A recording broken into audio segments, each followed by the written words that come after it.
Hello, Paul. Hey, everyone. I'll be here in 2 minutes, okay? I hope you can hear me well.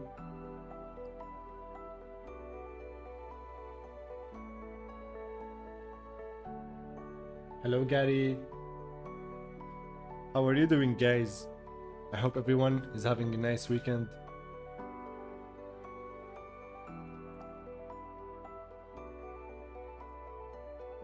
Alright, I'll be back in 2 minutes.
Hello, everyone. Welcome to the stream. I hope you're having a fantastic weekend, whether you are working or having a weekend. It's good to have you, Paul, Gary, everyone.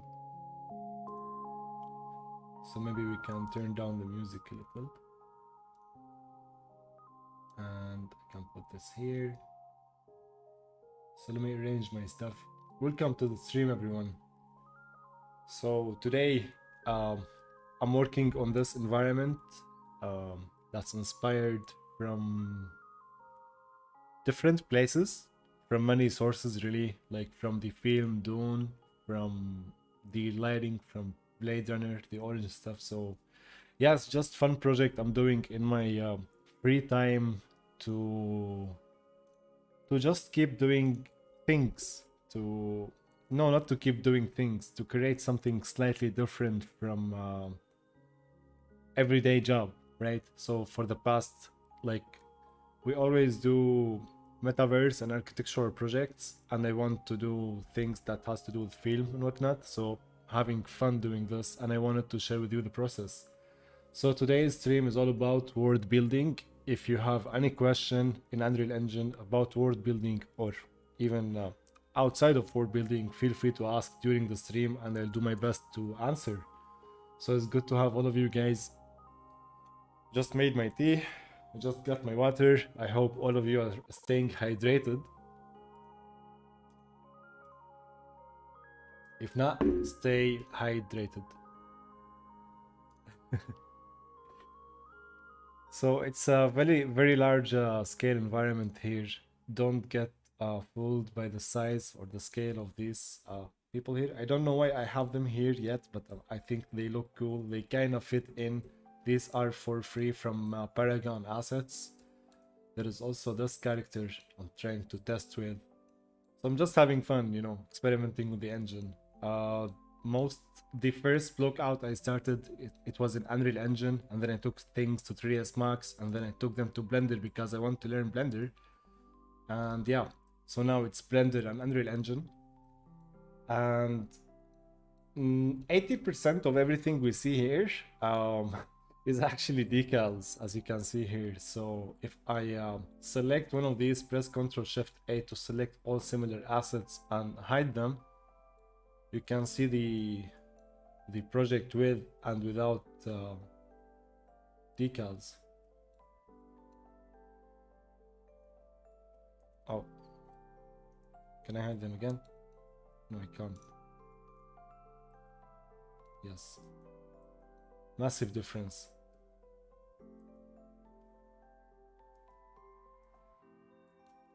So yeah, everywhere. I still need to add some decals here and there. So here I got the stuff. Here they should appear now. Yeah. So without decals, it's like, what are you even doing here? Go back to Blender or Max and fix it. But that's the beauty of decals, right? They I think they add so much and value to the project. They save me so much time and they make it look really good. And when it comes to places like here, so I'm just adding decals as well when it comes to the separation between the elements. So let me show you. I'm gonna select this row, and it might be easier if I do that through the word outliner.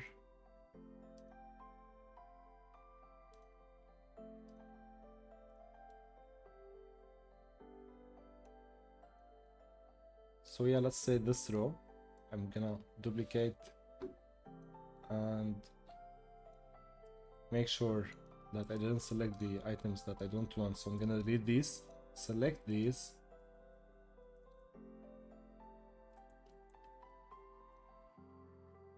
and let me just for now use these AV settings, like override the post-process volume, the exposure.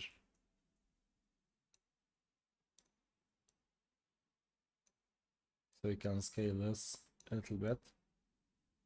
And all of these decals, so everything you see here in the screen is from Quixel Bridge. So in Quixel Bridge, if you go to the collections, no, if you go to home, decals, you'll find all of these here, and I'm using from concrete. So there's crack, damage, other patch, there is leakage, and so on. Here's we have also leakage. So let me put the chat here so I make sure I'm reading and all is good. Pop out. Hey, Universal Interior Design, welcome buddy. How are you doing? Can you explain the lighting? Yes, I can talk about the lighting.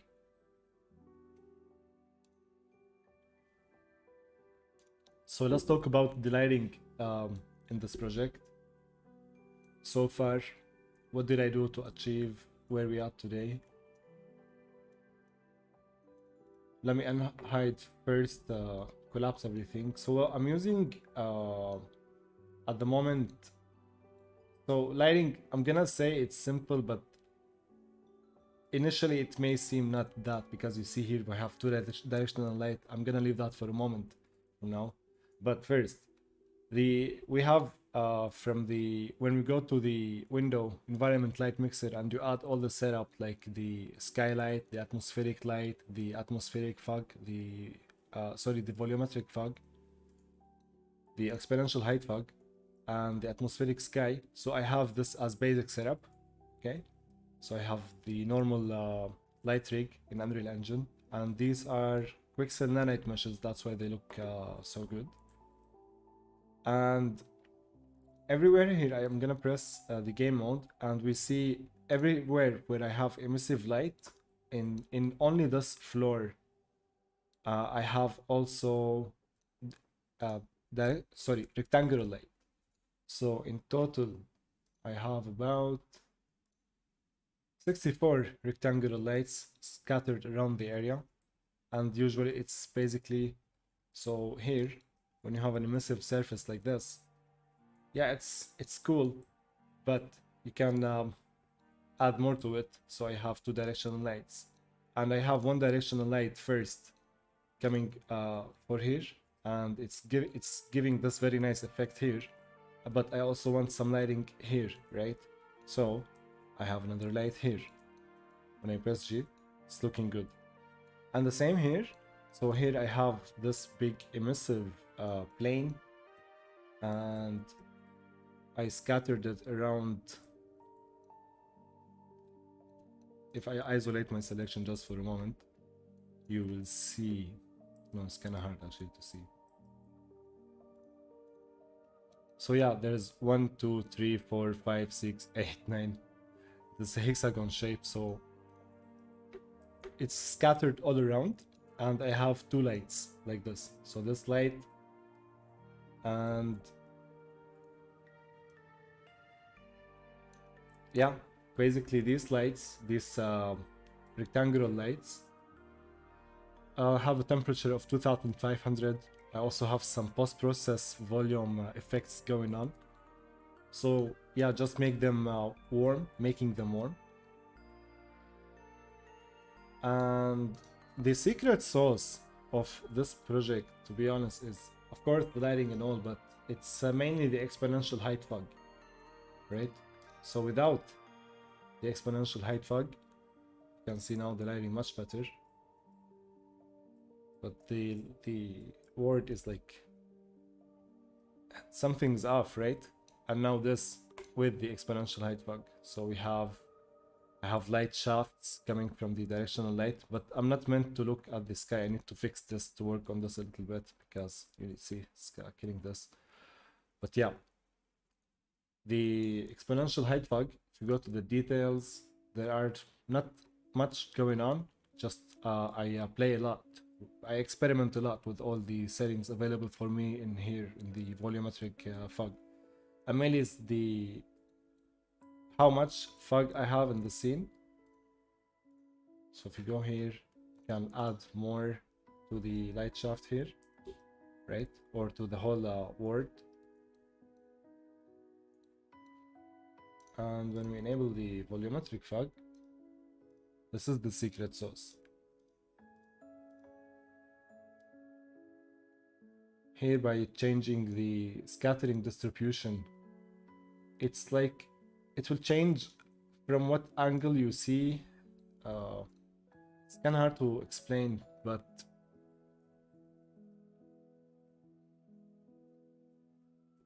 so this setting here, let's set it back to the old value, 0.4. Something. I can't move.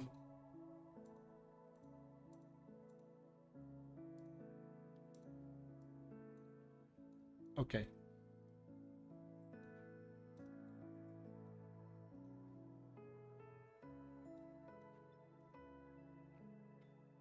Can I move again? Yes. So William Faucher recently made an amazing video on lighting for beginners in Unreal Engine, and there is a small section where he talks about the volumetric lighting and the scattering distribution. He have a like good case scenario where he can show the effect. He will like looking from a window, and based on this setting, you can I can't even select it. Oh my god. Actually, here's a tip. When you want to work with exponential height fog, let's say, for the next 10 minutes, and you keep clicking on actors and you don't want to search for it every single time, when you click on exponential height fog in the details panel, there is this lock button. If you click on it, now it does not matter where you click. You will always have the exponential height fog. Okay? So yeah, the scattering distribution, it depends slightly on where you're looking from. And I can't move for some reason. Oh, give me a second actually. I know what happened. No, I don't know what happened. I thought my keyboard died. Unreal. Oh no, thank you, Unreal. Okay.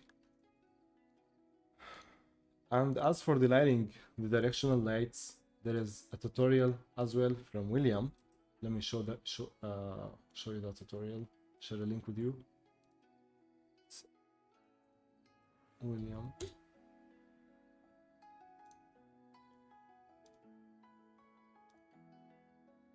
So this one is for Unreal Engine 4, but most of the tips in this video work for Unreal Engine 5, but you still need to do a lot of experimentation, right?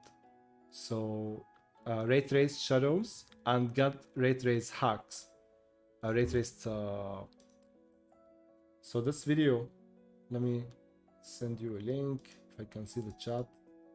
So basically, if you want to use ray traced shadows and still have this very cool effect, the video I just shared with you now in the chat is actually very good. Oh, I closed the chat by mistake. It's actually a very good video to watch to help solve having ray traced shadows with this kind of gas rays. They have a million name. Anyway, because in project settings at the moment, actually just before the stream, I enabled ray trace shadows. But let me turn off ray trace shadows and let me show you how the scene looks like, because it also still looks good. So under rendering, under hardware ray tracing, ray trace shadows, if you're using this and not getting this effect, the tutorial I just shared on the chat. So yeah, if I turn off ray traced shadows, you can see the main difference basically is you will see it in the softness in the light in this particular scene. So for example, here, these are the lumen, the virtual shadow maps. And now if I enable this button, so this button is the ray trace shadows. These are the ray trace shadows. And they look so cool. So that's why lighting look really soft. It's because ray traced.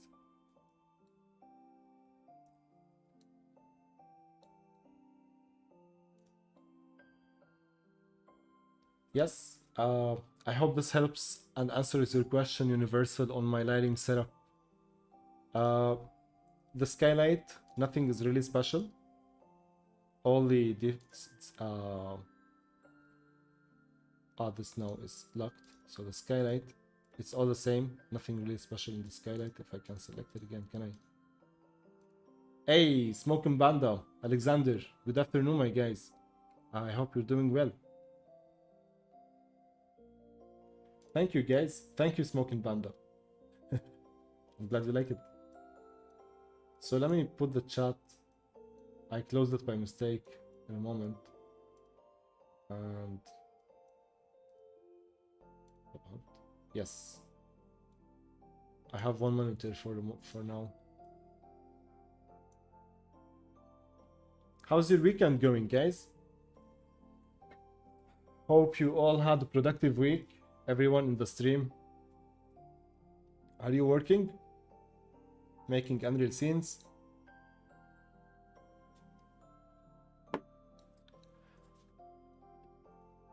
So I'm actually recording the whole complete process, or not like 70% or 80%, as much as I could record, and I am making a video on how I did this from scratch.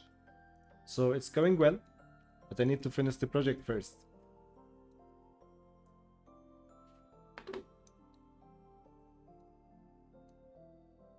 So instead of wasting my time and doing this, let me show you one cool trick. Since I've done this for the whole part, and now I'm copying like one part and one part like this, I got a more efficient way, at least for me, because this is not how I'm supposed to do it. So when you are working with decals, like at the now, let's see, we have 993 decals in the scene now. That's a lot. Let me show you, right? So when you're working with this many decals, you want to make it easy for you to select decals sometimes. So sometimes, or here's like very small trick, I go to the decal, search for it in the content browser, and I right click the asset action, select actors using this asset, and it will highlight all actors that are using this asset for me. So I can just select these. So this is a full row, and I can simply copy it here, here, and here, and here. But before we do that, I need to delete this row. So let's go ahead and do that.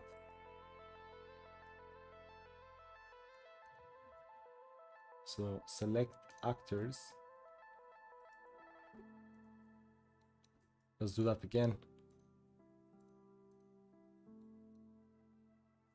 So yeah, it's these guys here. Delete. Select these. And these here are 150 actors. And they all are in one folder. I called it number 2. And I have the same in folder called number 1. Maybe they're slightly mixed, but as you can see, I'm doing my best to keep stuff organized. So I highly recommend doing that, you know. So select these, click Alt and move them up, then right click, move to create a new folder and just name it 3 for now. And move them up.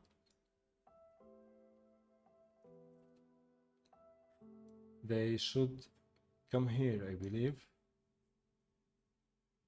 Let's check. Yeah, I think so.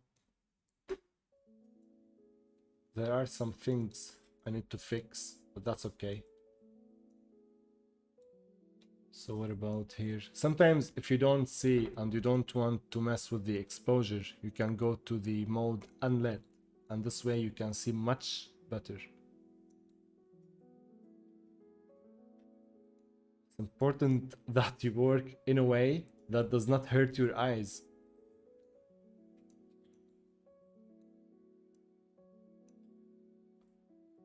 Okay, press Ctrl S. Because it's important to save your progress.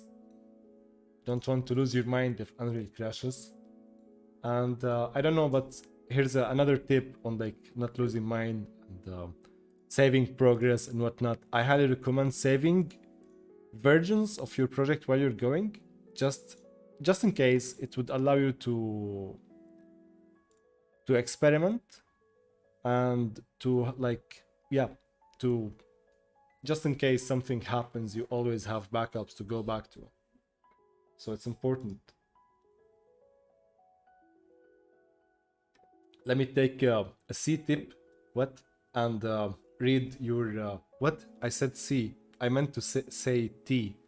And read the chat. Paul, Alexander, my guys. Oh, all right. Good afternoon. Okay. So regarding those thin reddish strip decals, is it still work? It is using decals instead of polygon modeling. When are you working with so many? Let me read that again, Alexander. So regarding those thin, this you mean, right? So I have this because in my scene I want to give different materials to parts. So I would have some texture variation, right? And these decals, these strips are actually exactly meant for that. They are called like concrete slab expansion joint. And there is, unluckily for us, only one in the slab joint joint joint in the Quixel library. So Quixel, please add more. It's these guys here. Phoenix, how is it going? Smoking Panda, my man. So it's alright going so far. I'm glad it's going alright. You're keeping yourself busy with Blender and Niagara. Your Instagram got hacked. Oh, I'm sorry, dude. Alright. Starting all over again is the best way forward. So I'm sure you're gonna make it up. And I'm sorry, man. I'm sorry, Brewski. But don't feel sad, man. That's how it is.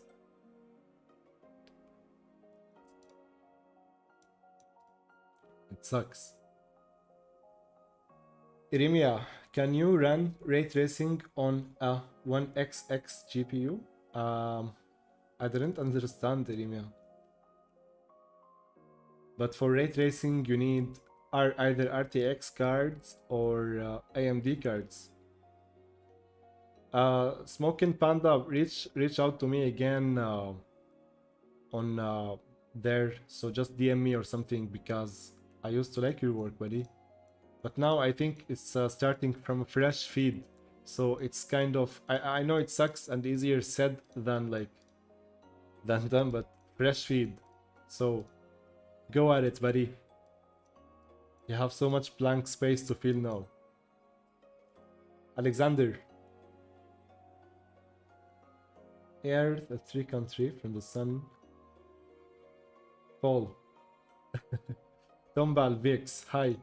Welcome everyone. How is it going, Tombal? Okay, we got all the questions. Let's continue. Select this guy and do this.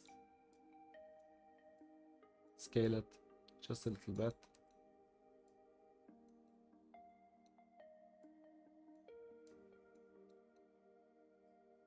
Switch to unlit mode.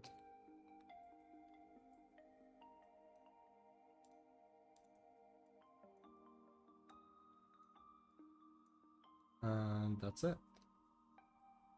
And select and do this.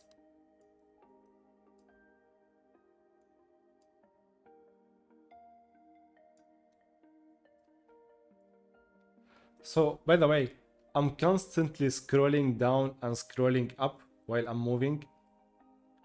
So I can move freely in my environment because it's large, right? If I add a human scale thingy, that's what a human looks like. So if you don't want to keep going here and increase and decrease your speed to go up, right? And like when you're working with small details, you want to go here and decrease your speed again and like work again. No, you can just keep it at 4 or 3 and scroll up to go fast. Scroll down to slow down. Scroll up, scroll down. Up, down. Alright, you get used to it. I think it's important to move like freely in the engine. And I really love how it's intuitive to navigate inside Unreal Engine. Not to say talk in a bad way on Blender or Max or any tool, but I struggle sometimes after 10 years in moving in my viewport. But not here, not in Unreal.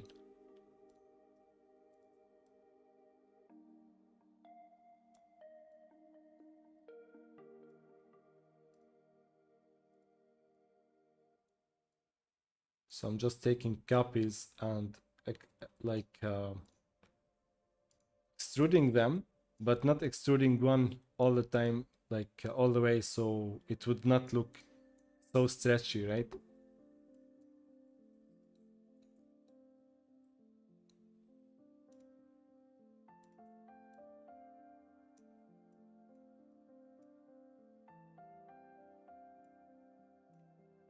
Smoking Panda, my man. You got this, Brewski. Okay, we forgot to do this part. What other parts we have?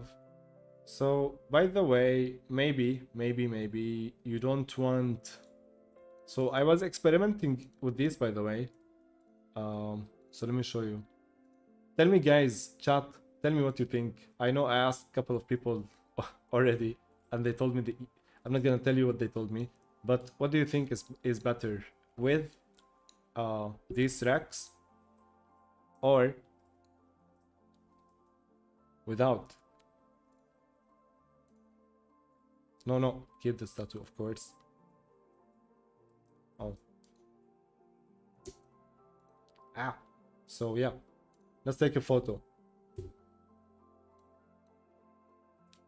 Here's with, and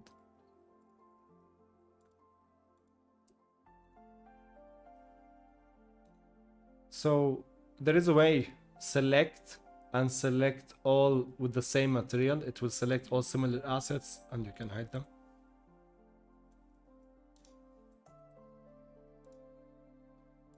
And yeah, here is without. Damn.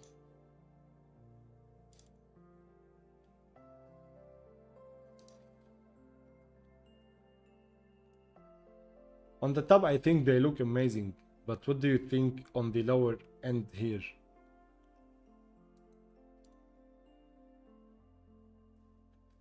One thing I'm struggling with is the... Not struggling with because I still didn't give it a shot, but the big seam between the rack and the concrete building.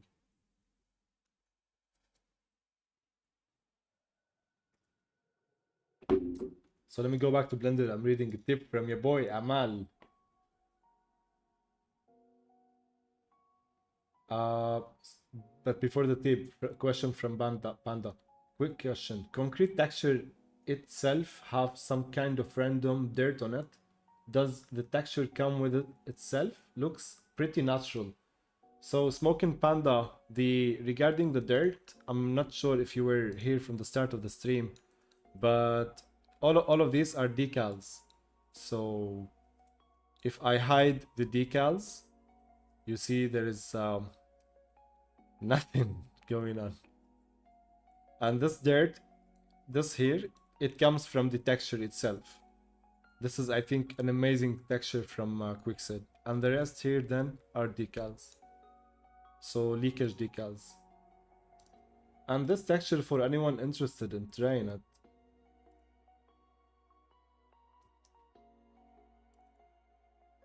it's this guy here.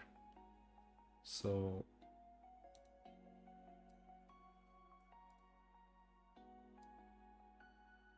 I'm gonna paste this in the chat. So what I pasted here is the ID of the asset. When you go to bridge and you type the ID, so let's go remove the filter and type the ID, it will find that surface for you. So I have this surface, and on top of it we have decals, and here they look like not so high quality because they are scaled up, but they're not supposed to be seen from up top, so they're like supposed to be seen from here, and that's fine, right?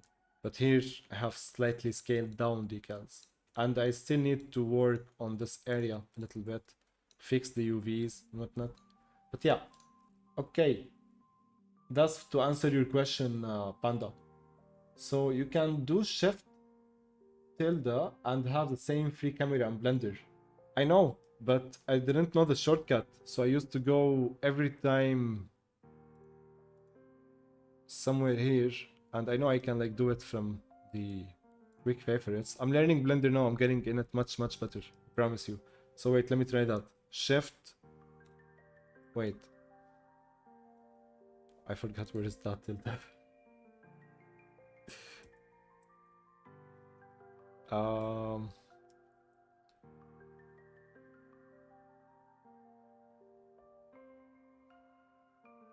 Wait. Oh yes, there we go. Thank you guys. Nice. Shift and tilde. So basically it's below the escape key. Yeah, that's dope. That's the way to move inside the project, bro. Nice. Thank you, guys. Proclo, is Blender better than 3ds Max? I would not say yes. That's always a tricky question. It's no. I am 3ds Max user. Blender is free, so it depends on like what is the contest. On why are we asking? Really, I'm not gonna start a software war here, but I would use always Max. So how I use Blender and how I use Max. I use always Max for our commercial projects and whatnot. Like for anything that is heavy, it's less likely to crash, I would say. And Blender for everything else. Blender basically, today I got this plugin actually for it. Like it's free, yes, but what I love about it is its community as well. So I have this step here in the project, and I want to add this here. So this like all the same functionalities you can do in Blender, you can do in Max, and the opposite. So there is this plugin called One Click Damage. It is also on Max, but I got it for Blender because I like Blender and the view modes. And the way you can customize your user interface. So it got so many cool features. But is it better? I won't say yes or no. I would say I don't know. So yeah, one click damage is a cool plugin here. And now because I have all of this as one mesh, it's damaging my mesh like so. Right? So what I would like to do is to detach it. So I'm gonna cancel this and select this part and select this part, then separate it, then actually this is a backup. I'm not gonna work on backup. Let's work on this part here. So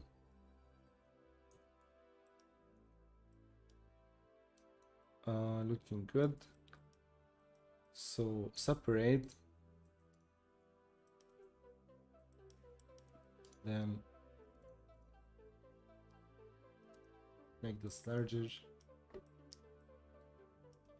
So the key under escape, yes, Jores, Yores, thank you. Is it Jores or Yores? Thank you so much, you and Aman. Easy. I just saw your comment regarding this here.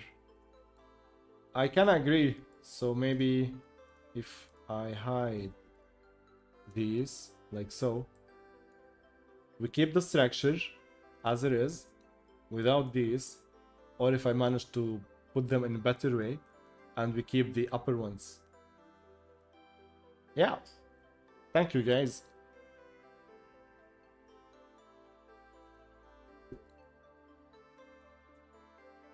Yeah, it's still tricky here. Need to do this. The only thing I love, not the only thing, what I really love about them is how good they look from the light. But maybe I added too much. And still need a way to make things like look slightly natural.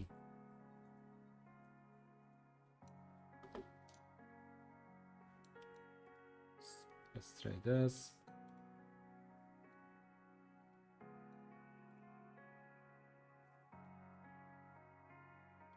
Maybe one can stay. Yes, so let's get back here because I really want to see how the stairs look like. Let's see if are also other questions. So Proclo, sometimes I think these are trap questions. Is Blender better, or especially Blender because the Blender community, man.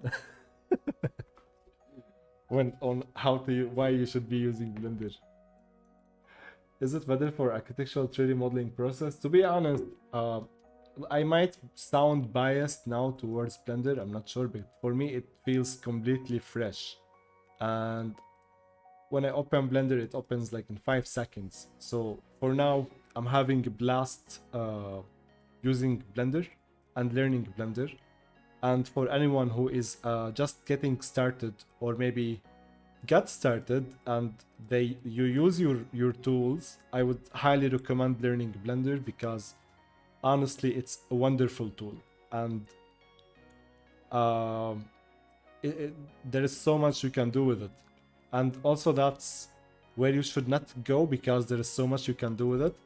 But I would stick to the poly modeling and like some cool plugins. But because there is so much you can do with it, it might feel at the start like overwhelming, maybe, I would say. And you need to learn the shortcuts, so it's a learning journey, but 100% worth it. I'm 100% supporter for this app.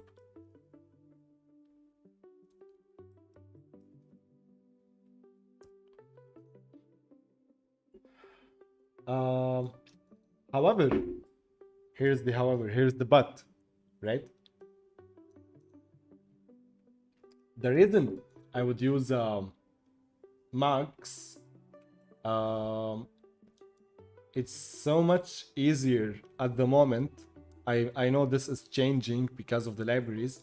Max is established in the Archviz industry for many years, and there are like whole ecosystems and marketplaces built on top of it, and you have V-Ray and Corona and like massive library of assets. There is nothing stopping you from converting these into FBX and using them in Blender. And I believe like all the new marketplaces now are like you must save the FBX and formats and whatnot, but still Max in the Archviz industry is dominator. So if you want to find job faster, let's say, or something, maybe Max is one of the or if you want, it depends on every studio as well, right?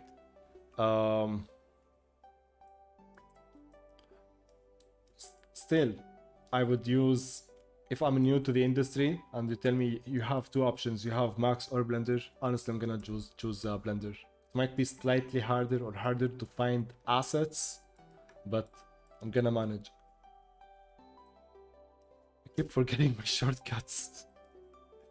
Finally, I detached this. Detached? What? Is this even English? This, by the way, what took me like 5 minutes here in Blender, I would do it in 3 seconds in Max. I'm struggling here, just so you know, guys. But again, this is the funsies of it. And what I'm doing here, by the way, I'm selecting every face and I am pressing F to fill it, but not in this area, not in this case, because we need to move this one here. Select all these vertices and merge by distance. So we merge these here. So this guy is left. Select tab, select this edge, F. So it would close it. F not to like pay respects, no, to fill the face. You pay respects in Call of Duty. And when the Blender crashes. So I'm gonna make a duplicate here. Press G to move this. And let's make some damage.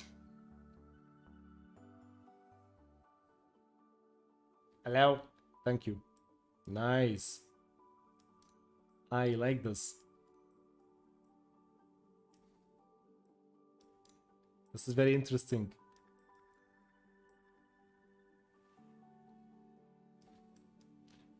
Let's read the chat. So, Zori, what does the poly count look like after damage? Is it well optimized? That's a good question.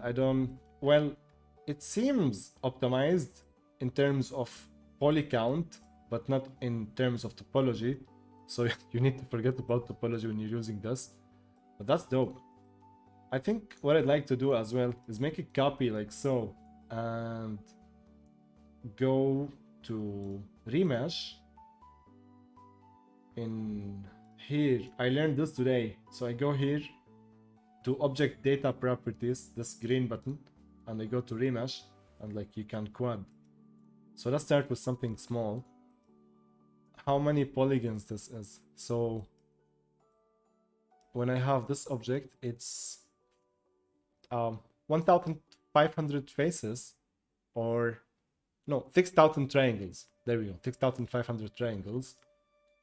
So let's quad. Let's give it 1800 faces. And let's wait. And no, it does not want to do that because I need to maybe to collapse. No, maybe because I need to make this a mesh. Can you be a mesh? Thank you.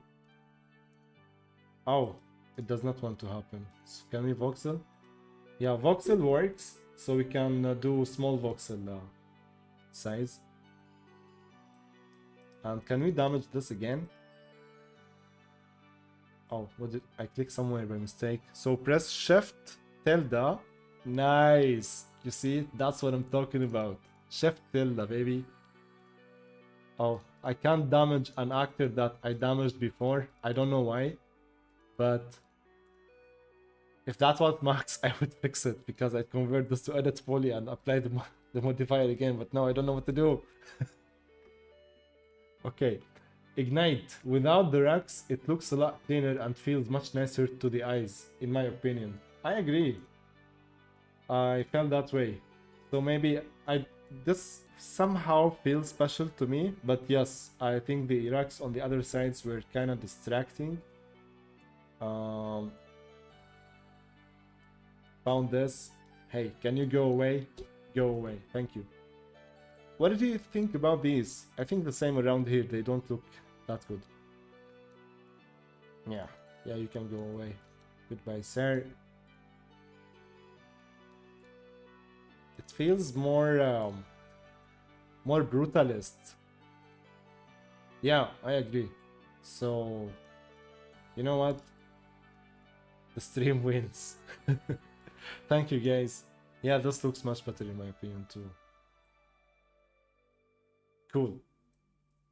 By the way, for like, yeah, this looks cool and all, but you can do something similar inside Unreal. This is maybe you see why you see this piece here.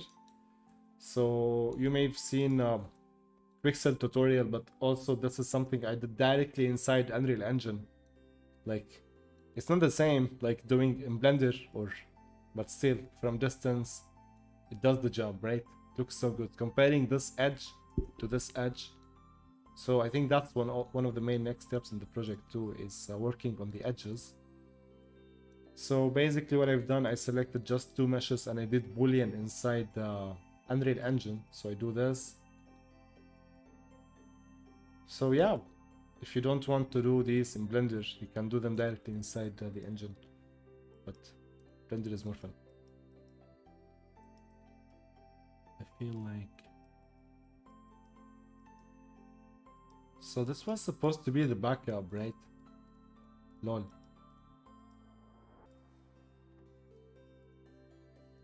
So let's select all these. And let's select this, put it here. How many backups do I have? Yeah, that's enough backups. So as for here, I wonder, like, if I do this, right?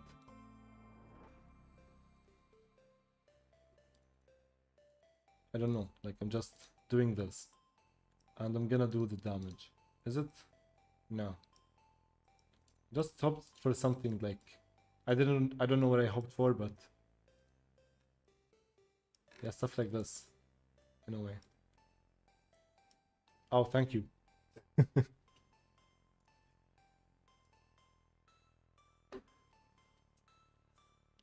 You should not press Ctrl Z when you undo. Let's do this. Hey guys, let's read the chat. Smiaj Hamza, thank you, buddy. Oh, your PC just shut down. Oh, I hate it. After a few minutes from you using UE5. Well, Smiaj, welcome to my life, buddy. Well, welcome to the community, basically. I think if there is something unite all of us is the Blender and Unreal crashes and the shutdowns. And yeah, feels bad, man. Welcome. Smoking Panda. The interior kinda reminds me of Loki series. I'm big fan of brutalism architecture, to be honest. And I agree with removing the lower rocks and keeping the ones on the top. Yes, we've done that. And this is the second comment I hear about the Loki series. Is it Wolverine Smoking Panda? Because I'm looking for more inspiration for this, but I think it's much better than the last stream or when I first got started. But yeah, I want to finish this so I can move on to the next project. And this time I feel excited about going back to an architectural project. So next streams will be about that. Let's finish it together, guys. Zori, the only thing stopping me from coming to Blender is V-Ray. If that comes to Blender, it's a GG. Yes, I feel you, buddy. Spent many years perfecting every setting in V-Ray, understanding all the nuances. So yeah, there are things. You see, also, this might be one reason you should go to Blender.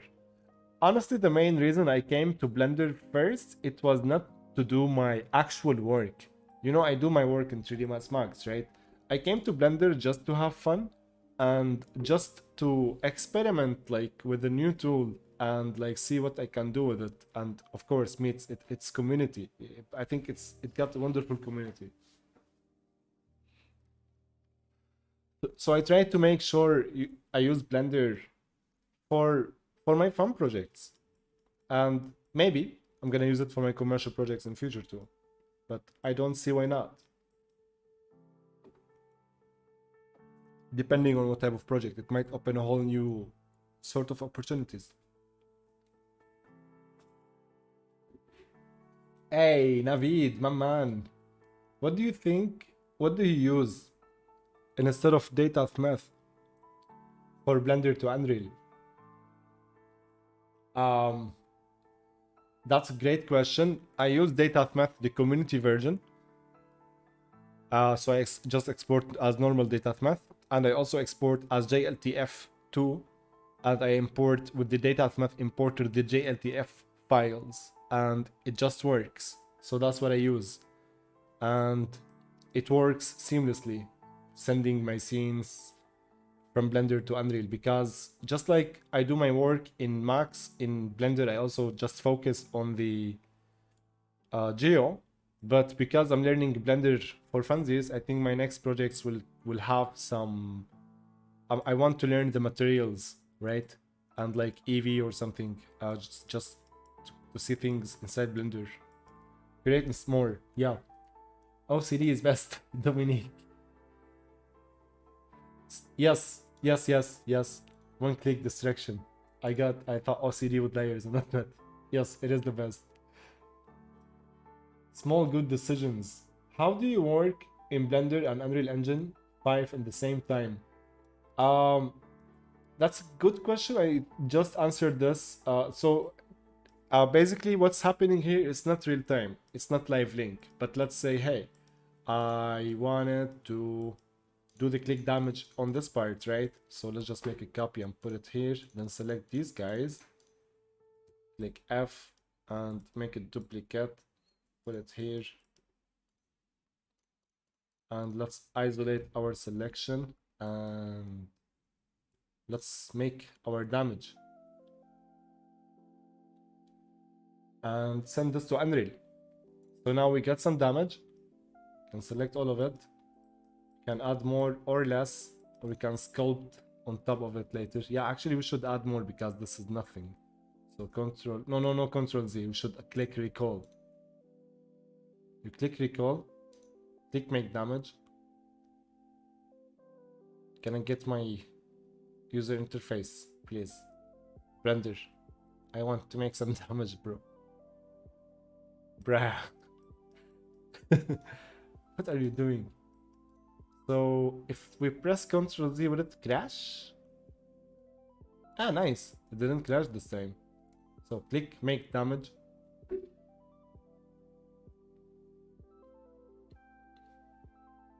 Okay, I don't think we should click on so many objects at once. So I'm gonna press... Oh.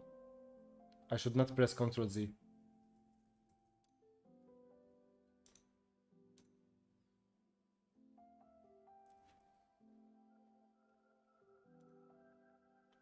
One more try. So we can select this, make damage.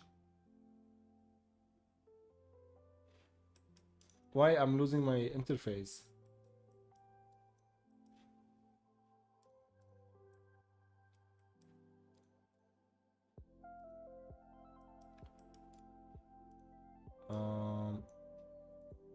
Let's do it on one mesh.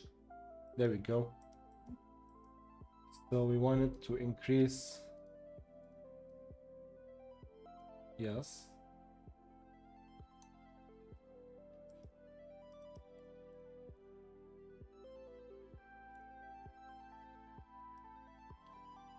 We should apply the damage.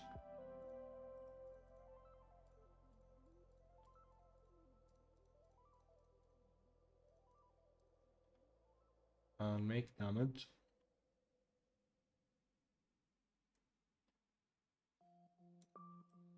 All right. Let's resize this back to the screen size. And now I want to send this to Unreal, right? So I select, or no need to select, but file, export, data math. And I have like my DT temp here, and I have my folder, and let's call this stair side. So selected objects only. Yeah, that's why I selected my objects. I don't want to export my whole scene.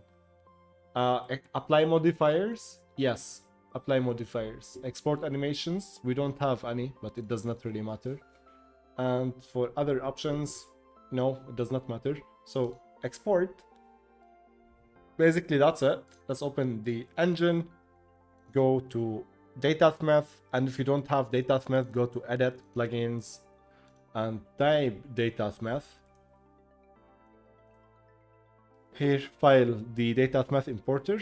So you find this after you restart your engine, and let's import our file. So stair side, open, and let's save it.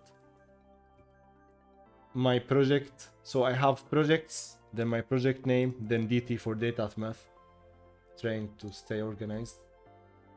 And got our stairs. They got no UVs, but look at that. So we come back here, we do this, we click,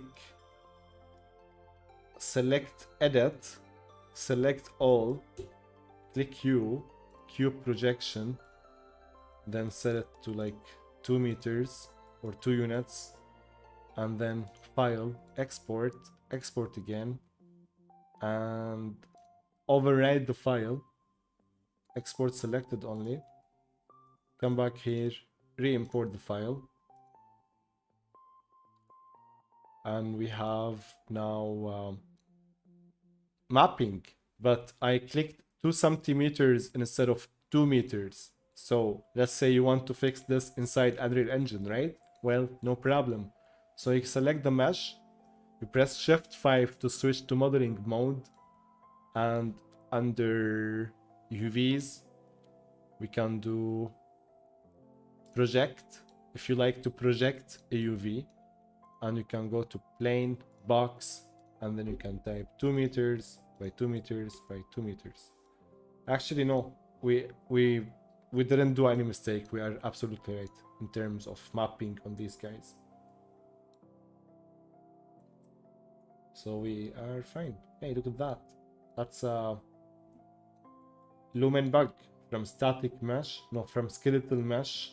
No, it's not a bug because we need to create this. Is it? Accept. I was mistaken. It's not a bug. Anyway, Cool stuff.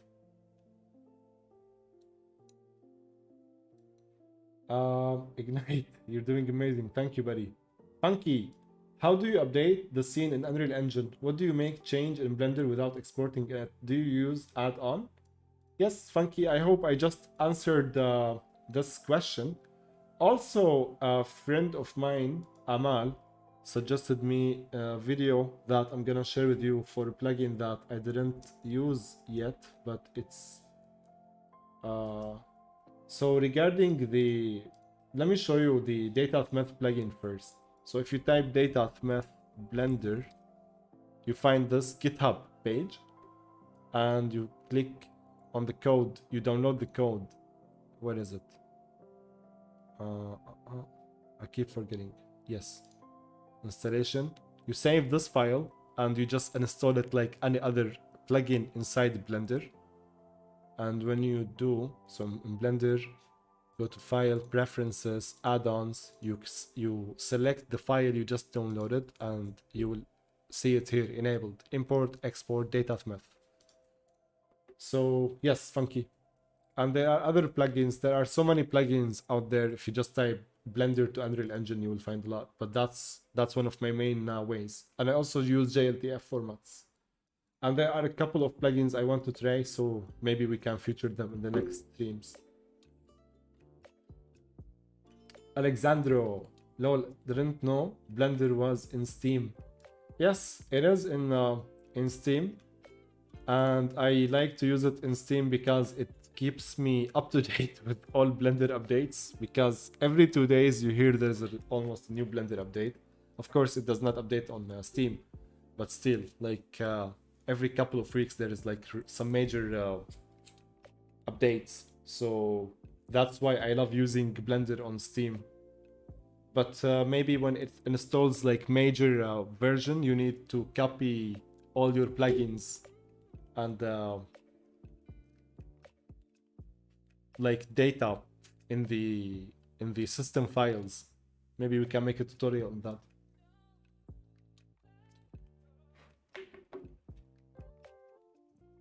Murtad more, Habibi, lots of love. Thank you for the content. Hope you talk again soon. Thank you, man. I hope we talk to buddy.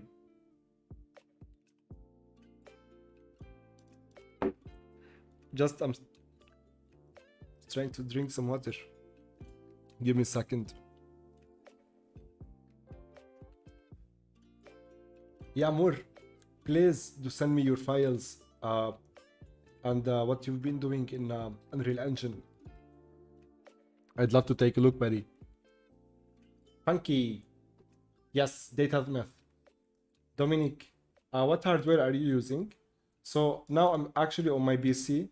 I am using 3070 Ti, 48 gigs of RAM, and Ryzen 3800 something. So my PC, like, I would say slightly high end. Not high end, but slightly. Amal. Hi Yahya, did you try using the Unreal Sensei Batch FBX exporter for Blender? It works great for me. I actually downloaded it when you sent it to me, and I also saw the video, and I have the plugin, but I didn't install it yet, so I'm gonna give it a shot soon, and I want to also test it in the stream as well. Yes, JLTF is awesome. Navid Omar, way to convert. If materials are baked, they will transfer to Unreal. Yes, sorry, JLTF format is really dope. JLTF all the way.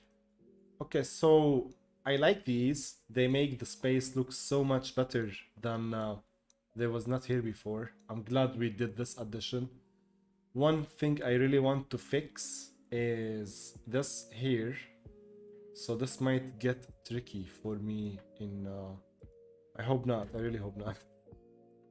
So let's select this, and this. And maybe... Actually, I can select this face and this face, and I can like press Ctrl plus to select everything around them, and I can then Huh. No, I should not actually detach. All we should do...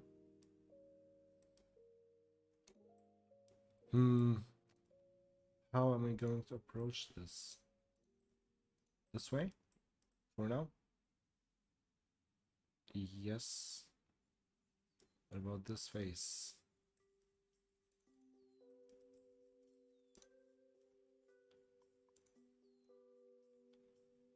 Classic modeling problem. Let's read the chat.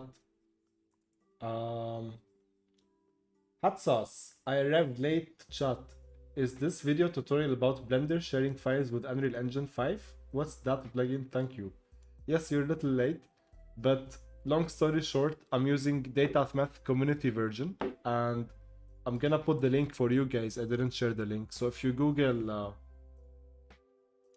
Data Math Blender, you will find this GitHub page. Once you scroll down, you will find installation. You download the file, you install it, and when you go to file export, you will find Data Math here. And inside Unreal Engine, you click file, import, and you import. Easy peasy. And welcome to the stream, Hot Sauce. Keisha Vox. Hello, do you make games? No, I'm learning, and this is one of the reasons I'm making this environment. I want to learn, like, I'm making like traversed places you can explore. So step by step. By the way, look at this, guys. What do you think? And something I really hate about ray trace shadows. Let's disable them for now. Project plugins, no, project settings. Ray traced.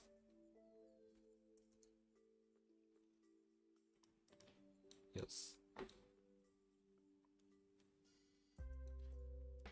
Yo, Rafael, what's up?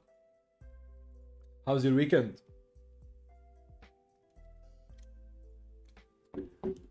All right, so we were talking here.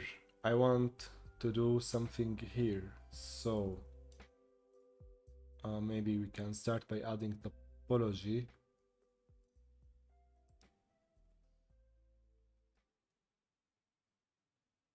Can I snap to this vertex?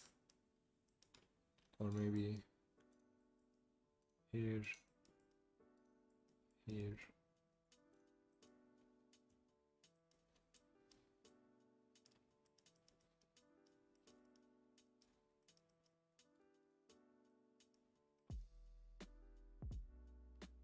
All of this should be fixed.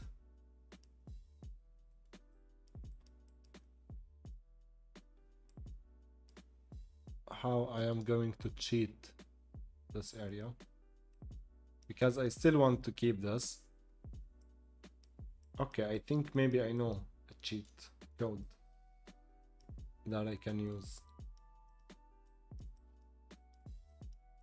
because I don't want to struggle with the mesh here and like...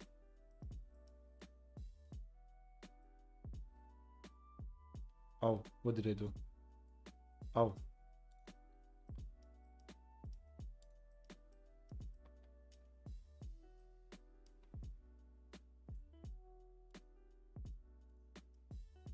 Am I doing something stupid? I have a good feeling I'm doing something stupid.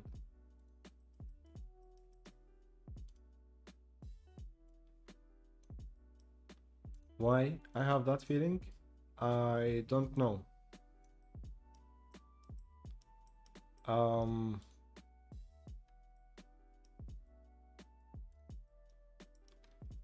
But maybe it might go away if I do this, and if I press Alt X, because I'm using exit. So why in Blender when I set origin to geometry, it's supposed to be in the middle, but it goes here? Anyone in Blender have an answer for this? Because I want to add a mirror modifier, like do like something like symmetry, and I want it to like stay here, like so I want the exact middle of this mesh here in terms, well, I can move it, right? But in Max it works in a way that when you press like center the pivot, it would like really put it here in the middle. So now it's I think it's taking the approximate size something in the right and it's putting, yeah, I don't know why it's doing that, but I'm gonna stop complaining. Set edge center and press I'm dying. Okay, press control. No, hello, can I snap center? Yes, can you go to center? Yes, there we go. And now when we go and add a mirror, yeah, oh, well, apply and edit and stop complaining. Oh, let's turn off this. So these things I'm turning off and on now, by the way. Like honestly, I died until I learned them, but was it worth it? Yes. So now I need to change the snap from the center because I can't snap this vertex to this, so close it. So tell me guys, am I making progress with Blender? Oh, what? Control Alt A to deselect. Yeah, I like this. Think this is much better. So let's actually make it one mesh for now, this part. Or yeah, let's select these guys and then press 3, select here, select here, and we can detach, right? And then isolate and do this.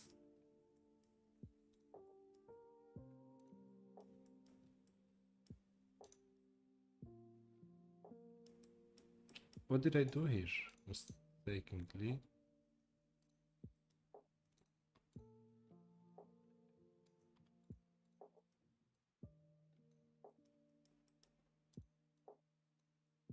There we go. Need to fix this part. So let me read the chat because I want to keep up with you guys.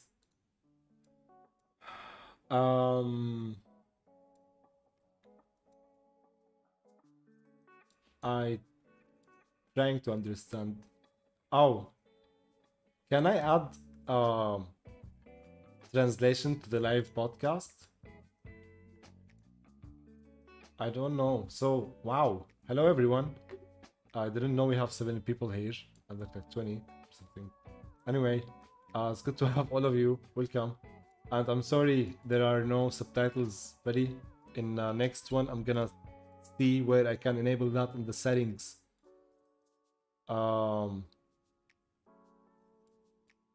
Why will add it, guys? Everyone here, I'd love it if you can leave a like if you're finding this stream useful and you want to support it. Just leave a like if you're enjoying it so we can reach more and more people and support the stream. Easy peasy. More, if you could create an awareness project for climate change using Unreal Engine 5, would you do it with cinematic scene or an educational game? I believe your community can create something special.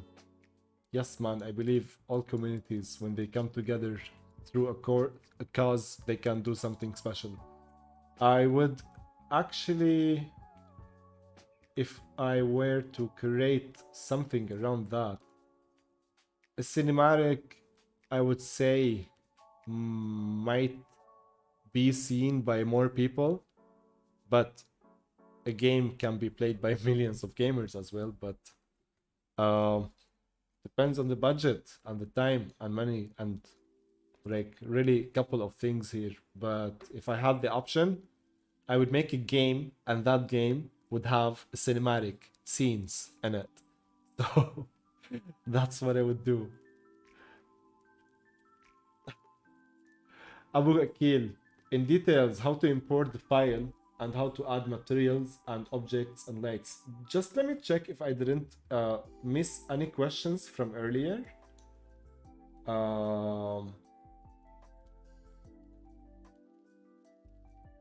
So far so good. Oh yeah, Assissi. Assisti. Hello, how do you deal with missing textures when you import data math from Blender to Unreal? Okay. Honestly, well, they are in Blender, so I'm not really like I have almost zero experience in shading at the moment in Blender. Like not zero, but like 3%. But I know that all materials that are procedural and like noise materials and whatnot, these are kind of tricky to export. So all stuff like this needs to be baked. And the materials that you can easily export that they should not be missing, if they are missing, it means that there is a problem with the file. Usually are the textures. So when you have a texture like this, I never had a problem with textures that are missing. But if I show you what this texture looks like in sorry, can I drink water?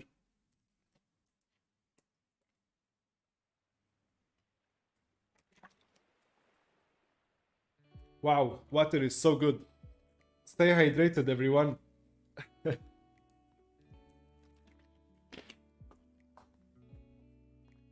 All right. Wow, I needed water so bad for some reason. So, where is the... As you can see, shading, there we go. Yes, so this is here a Quixel shader, right? So I exported this using Quixel Bridge. I have like my albedo, my ambient occlusion, and my normal. This would export normally. Now, in my experience so far, the best ways to export files with textures and whatnot are the JLTF formats. And I believe this is getting more and more love and is getting more and more industry standard as a format. Like this is an amazing plugin tool for Blender, but this is I don't think it received an update in years or months. There is another plugin I'm going to showcase in the next stream. Amal, I'm talking about you. A friend of mine sent me to test. So if you can send me your scene through an email, like you have missing textures, something to take a look at, like something to debug, that would be great. But yeah, I hope this in a way help answer the question, Ansisti. Does the data math share camera animation and character animation? Hot sauce. For this plugin, I don't know. I never tried that because I still don't know how to animate cameras in Blender. But maybe we can try these things in an upcoming stream. As for character animation, if you have a character animation that you want to test, again, as I said, you can reach out to me like an email, and we can because I don't have the source files to work on. Like I kind of do in a way, like if I go to Mixamo and download animations, but if you want to make it like you have ideas for things you want to see me doing in the stream, join us on Discord, DM me, email me, and I'm still figuring out what is the best way to share files and whatnot. But maybe in, what do you think, guys? Let's give me ideas in the stream. Help me. Yeah, what do you think about this in general, where I take a look at your scenes or at your files or at your designs, whether it's either portfolio piece finished or work in progress, and debug, and maybe as well leave feedback on how you should work or should improve, or portfolio review or something. So things we can do together live. You know what I mean? Thank you, Hatsas. Gamers Nation, how can I make CSGO map? I don't have the answer for this now. I mean, yes, you can start with block outs, then add the textures and all that cool stuff. And the answer for why I said I don't have the answer for this now. I have the answer for this now. The answer is this cool video by Quixel. You can watch. It's where is it? It's the process of making a CSGO map. But in a nutshell, you start from a block out. So you make very simple mesh or 3D design of your scene. And then you replace these block outs with Megascans assets or poly assets. And then layering textures. I can't find the tutorial. Was it? Yes, this one. Oh, there is this 8-minute tutorial on this live stream. So I highly recommend like taking a look at this. I'm gonna share the link to this video in the chat. And yeah, that's the answer to your question, buddy. Let's go. I'd love to make a map from a game I love. I'm reading the chat. Good times. So wait, I'm gonna put the chat here, guys. We have all of this to catch up, so I'm gonna do this fast so we can get also to work. Raphael, work every day. Welcome to my life, and I welcome to your life. But yeah, good times, man. As long as you're doing something we love, then it's not work anymore. And I hope that's the case. Abu Akil, do you make videos that are for beginners in Unreal Engine for architectural students? That's a great question. Yes, I do make videos, and this is not an ad, I promise. But if you want to learn Unreal Engine in architecture, I am making. Well, we released this course. Can I find it? So this course I recently finished like 3 weeks ago. It's in Unreal Engine for architecture. There are about 50 to 60 videos, 10 hours of content. And I'm like, again, I want to go back to the project, but yes, if you want something that is really good, that will teach you Unreal Engine architecture, then I recommend this. And let's get back to chat. The link to the course is in the description of this video, by the way, as well.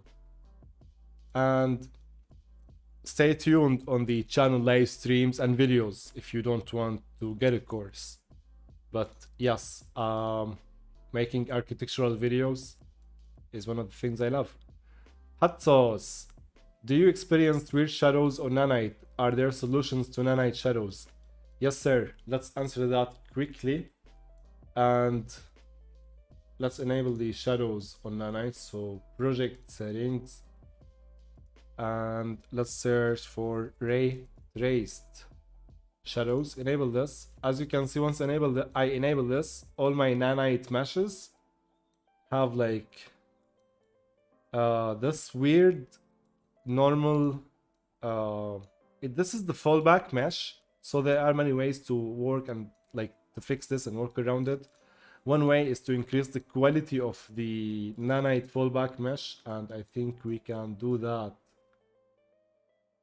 from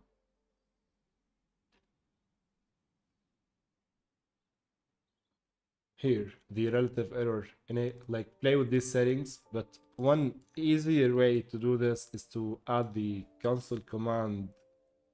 So let me remember that it was r.raytracing normal bias. You can like add 1 or 2 or 3 to this, and it will also help you get rid of this. So that's the easiest way. So I'm gonna say again, r dot ray tracing dot normal bias. Usually I think it's on 0, and you get this weird stuff going on depending on the mesh. And I want to give a shout out to my boy Xavier, a friend of mine, Albert, who taught me this a couple of months ago. So, good guy. I love sharing tips. Ray tracing, normal bias. I'm gonna set it now to 1. And keep the ray trace shadows on. So I hope this answers your question, buddy. Hot sauce. Let's translate this. Can you Google help me? Oh yeah. Hopefully next time, broski. Hopefully next time. Yeah. If you could create an awareness. We spoke about this. Is this some kind of template special in detail import file? How to? Yes. Okay. I would cover this. So my plan, guys, and to you too, Abu Akil, is once I finish this apartment for next live streams, I will be doing architectural streams. So it will be fun. Stay tuned. Keep the notifications on. Leave a like. And yeah, all that stuff. So I got you, Abu Akil. In the next live streams, we will go and cover architecture. Daniel, is this some kind of temple? In a way, yes.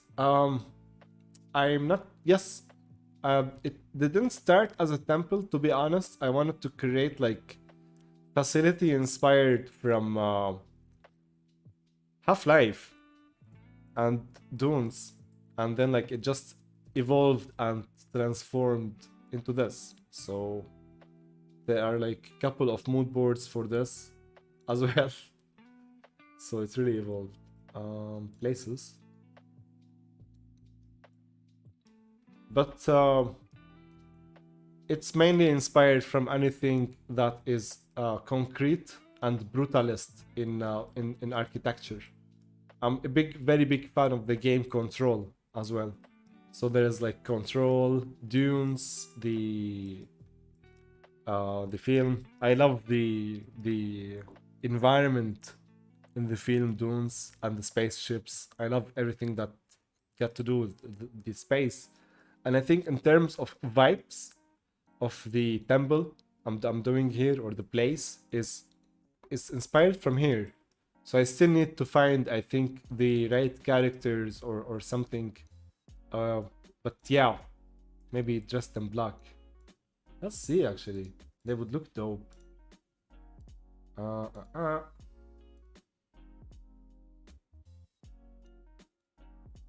And like these are massive aliens, like large. You can't mess with them. Like if they kick you, it's gonna be painful. Like if she kicks this guy, he would like fly 50 meters. So yeah.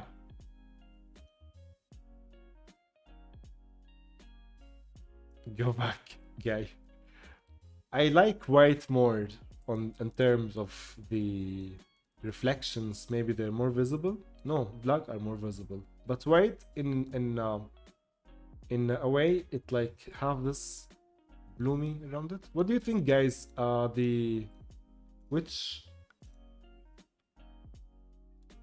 skeletal mesh should we use here? So we have this one. No. We have this one, sepia. I want to replace this face with the meta-human face as well, but that's for future. That would be fun.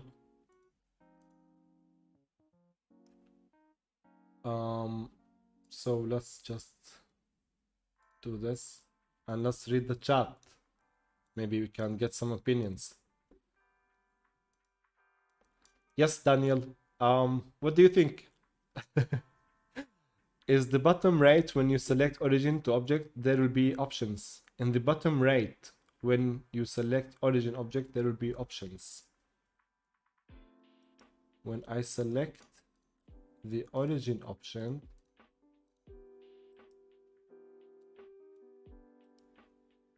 this bar here every time I do an action. NJM. So thank you, Navid.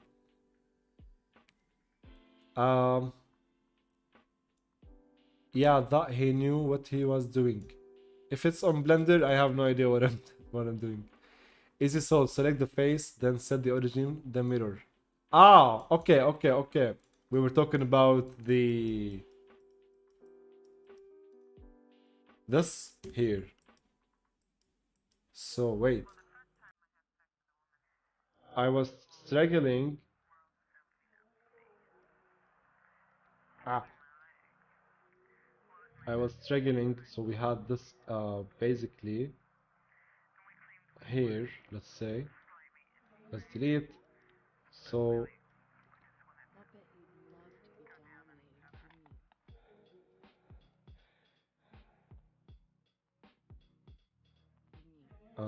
sorry guys, I'm just trying to replicate.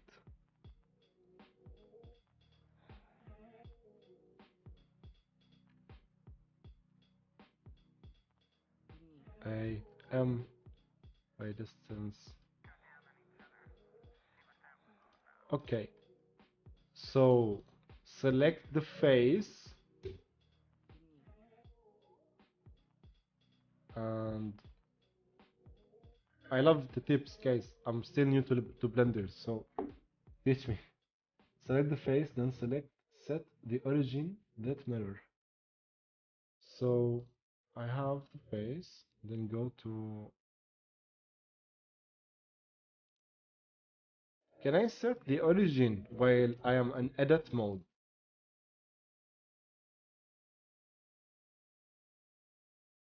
Um,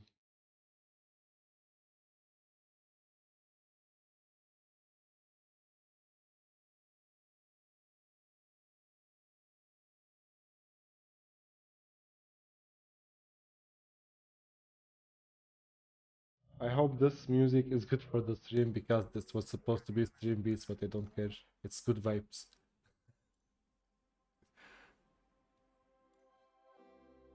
You guys can hear the music, right? Is it good? What do you think? It's very low, I believe. I need to, I believe, fast forward in the chat until I get to this point. Maybe get some tips. But let's read fast. So thank you guys. I'm gonna try read more. I'm sorry.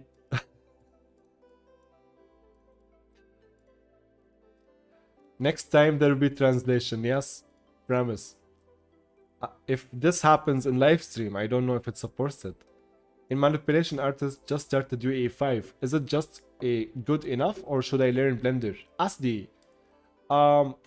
So in Unreal Engine, what I do recommend before starting learning Blender. So for those who are, by the way, first, Asdi, welcome to the community and welcome to Unreal Engine. On the long run, I'm gonna say yes, it would be nice if you can learn Blender, but on the first weeks or month, you can do so much. You can do so much with the modeling tools inside of Unreal Engine here. I promise you, if you learn all these tools and what they do and how to build primitives and shapes with them, you can like really do so much. And for example, you can do this type of damage in Blender and you can also do it in Unreal. So they're all, I've done this here in Unreal, right? And for everyone who is watching the stream, like when it comes to blocking out, the reason I love like these tools, like you can start building your environments directly inside Unreal Engine, and then you can send your block out to Blender or Max, and then take it back to Unreal Engine. And this is what happened for this project. So for this project, I started from inside the modeling tools inside Unreal Engine. And I did this. So basically the exact same shape. Like I took this shape and I exported back to Blender or Max just to add the room and the detail. But yes, so all of this here in the modeling tools in Unreal. And this is honestly, this is nothing. Like if you want to see what people did, like I don't know why I'm showing this. If I can show you this, if you can check this 90 days in Unreal Engine challenge, or like not challenge but showcase. Uh, e- sorry, everything you will see in this project 100% was done inside Unreal Engine, not any other tool, using the available tools and assets you have in the ecosystem, whether on the Unreal Marketplace, the Quixel ecosystem, and the modeling tools in Engine. So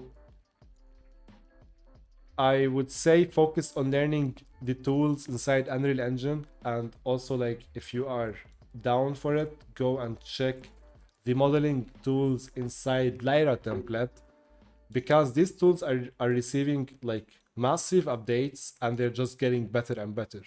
And the goal for me is to maximize my time inside Unreal Engine, and I use Blender or Max or any other tool whenever is needed for a specific feature. And everything else, if I can do it Engine, I'm gonna do my best. Just stay in the engine. This way, I focus on the real time aspect of things. So everything I do, I just get real time feedback, and this for me is so much faster than any other tool. But I know this is such a long answer, but this is why I like would focus a lot more on Unreal Engine at the start first, and then maybe I can add Blender to the arsenal. So I read here the chat. Read here.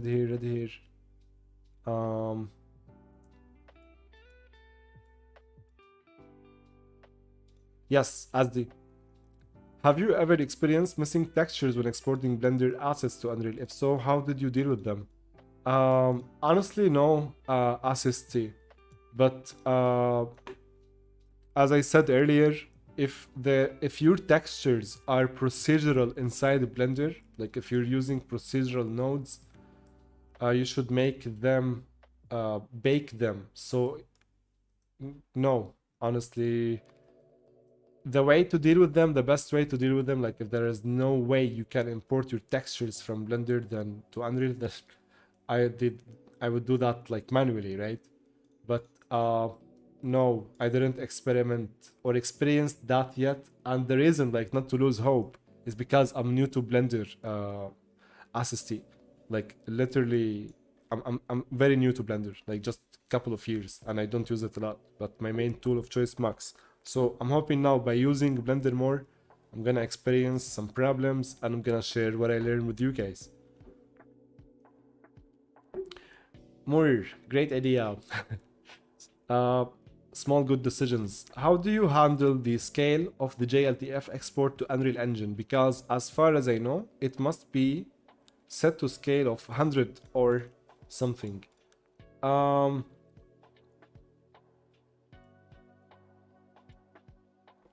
right, so for the scale in what we need to know about the scale, whether JLTF or FPX or anything,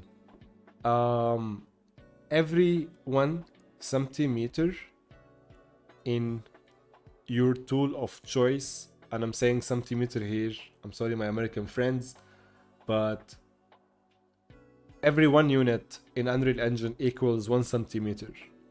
So in your scene setup, when you have your scale set, like your unit equals 1 centimeter, you should be fine. And give me a second, I don't know where is the scene setup. I keep forgetting. You see, that's how bad I am in Blender. Where is my scene setup? I'm getting there. There we go. Metric. So 1 unit. here, and I'm using the lens in centimeters. So when you export this to Unreal, if the scale is right, then things are good. If not, then your worst case scenario is select your data math scene actor and make it either 10 times bigger or 10 times smaller or whatnot, and then you can bake the rotation and scale inside Unreal Engine if you want. So you select the mesh and you have in the transform bake rotation and scale. Or if you've done something here like make it 10 times smaller or bigger, you go back to your tool of choice and you adjust your unit scale accordingly. I hope this answers your question, Brewski. Can I only watch to reply live broadcast without the real bullet screen? Yes, you can watch after the stream. I believe it can be transcribed and there will be subtitles, so it can be easier to understand. How can I pronounce your name, brother? I don't know how to read. Raphael, I like Turbo Squid for sharing files. I love Turbo Squid. And many other websites. Fast. Hey. Just use Marketplace and Asset Flip instead. This is way too much work.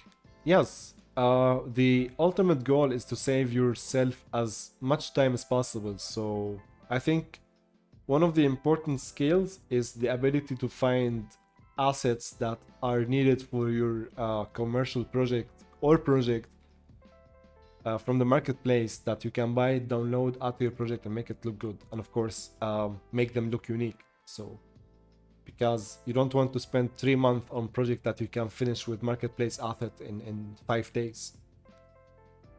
Small good decisions. William Fauché has a tutorial about the shadow issue regarding nanite shadows. Yes. So if my console command, thank you for pointing this out, small good decisions.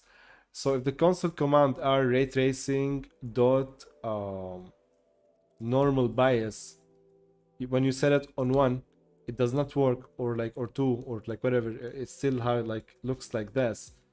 And if you want to learn more about the nanite settings on the fallback triangle selection and whatnot, William Fauché actually, oh look what happened here.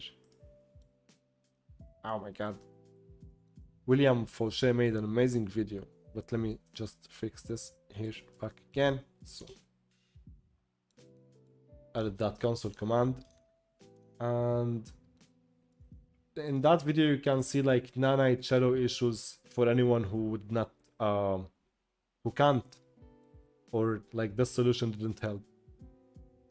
You can Google ya boy William. How to make my UE5 game not run at 5 FPS. Optimization, baby. Lots of optimizations to do. So while we're at it, so for all of you guys, so one by one, I'm gonna point out the tutorial regarding the nanite problem.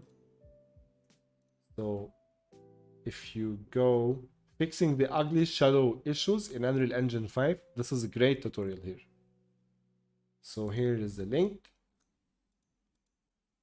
And fast. Tech Art Aid. This is an amazing channel that you can... His videos are UE4 and they are old, but they are incredible.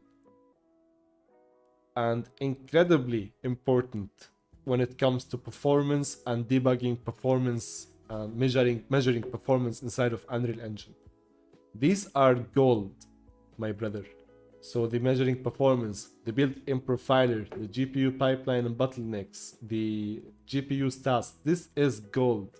Guys, everyone, you need to watch this if you want to know how to do performance optimization on your projects and understand better what's going on. So I'm so happy to see this guy back in posting, because he didn't post for a very long time. So subscribe to Tech Art 8. I think this is one of my favorite channels.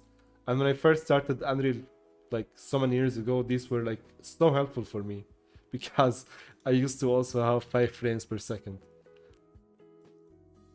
But now, to answer your question better fast, I would focus on reducing the number of static meshes that are in my scene. So if you have like hundreds or of thousands or tens of thousands of actors of static meshes and whatnot, try to combine them.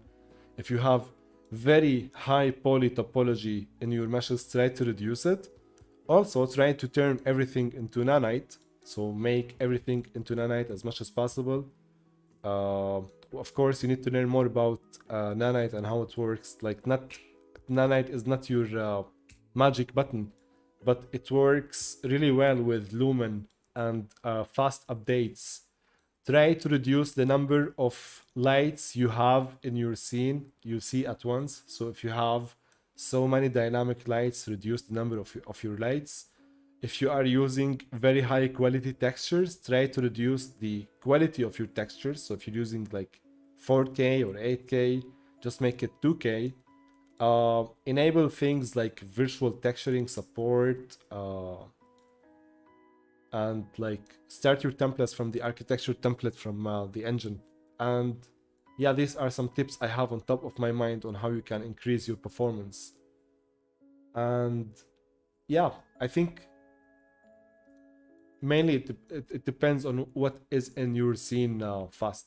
But you got a lot of work in front of you, Brewski. So, hello. Hey, guys, everyone. Yes, I'm here. Do you know where are the bathrooms? Here. So, I don't know if... Yeah, you can stand here. And you can do it.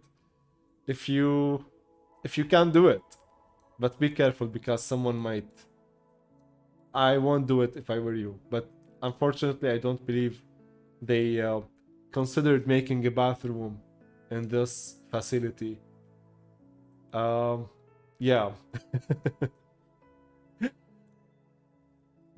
Mimoshka reminds me of the game Star Wars Jedi Knight.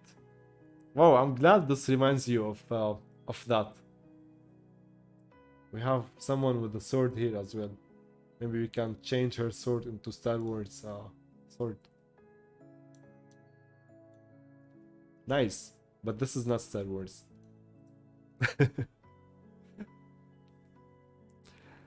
What is more celestial or a matte frozen silver?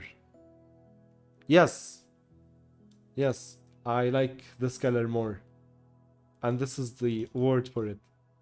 I need to translate it into Arabic, so give me a second. But I have a good feeling about this word. Yes, Samawi. It's like heavenly. Thank you. Thank you, yes. I added this new word to my dictionary. Celestial. Celestial. Let's go. Sunleashed. Hello, buddy. Josh. Let's go with the white. So, Muriel, I believe your name. Click here. Hello. And Muriel GDC. So, you can see this black here. I don't know why, but this seemed to be a bug. So sometimes in UE5, I don't know why, but you need to close the engine and open it again.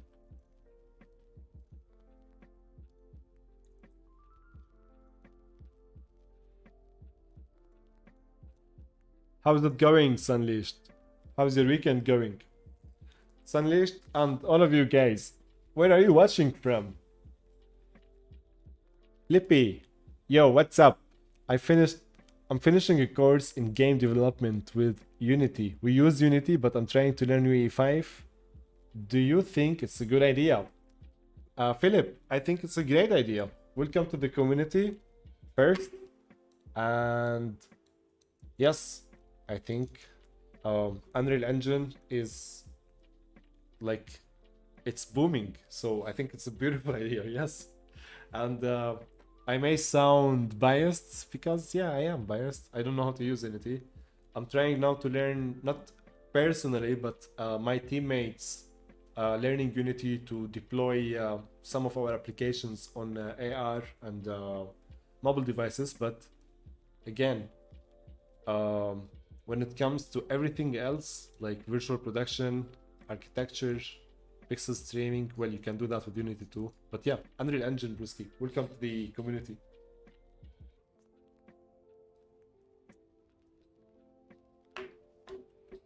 I would look at all these as tools to help us serve a purpose, whether Unity, Unreal, Godot, any game engine. Depending on your project, on your needs, and the timeline, the budget, a million other reasons, there is always the something for something. But this means, yes, learn Unreal Engine.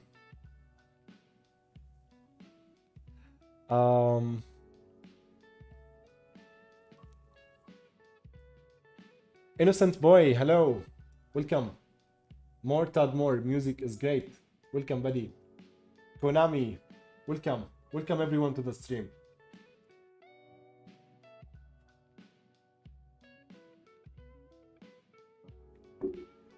I'm learning Unreal Engine 5 for motion graphics. Nice.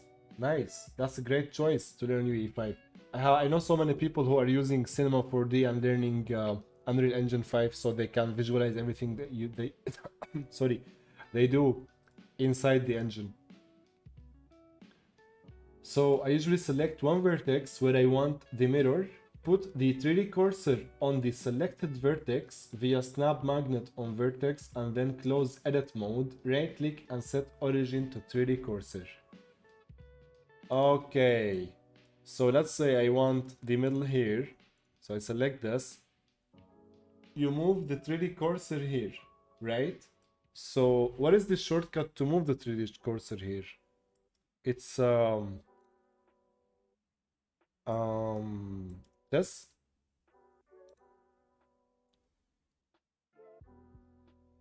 Three cursor.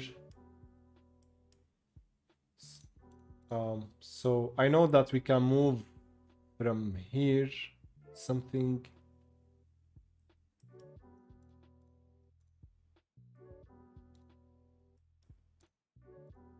No. This is the selection thingy, right?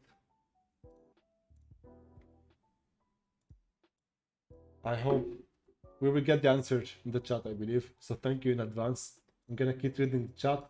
So I'm not sure for the best practice or what add-ons if you use any, but selecting the faces, then Shift A, I believe will move the cursor, then edit mode, set origin to cursor. So Shift A will create new mesh, right? Is it Alt A?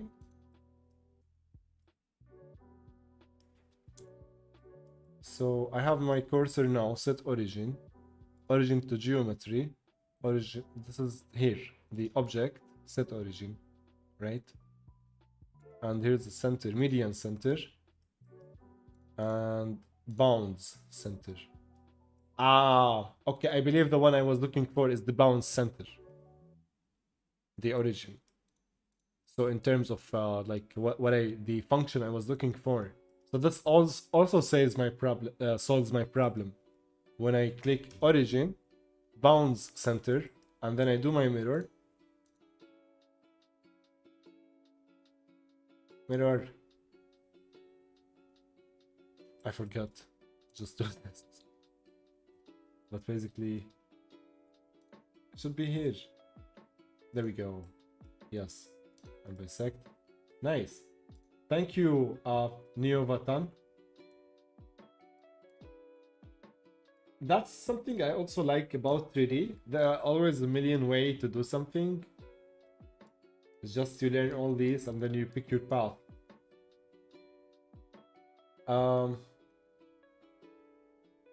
Bilal, Why not just use 3ds Max? I want to learn Blender, that's why.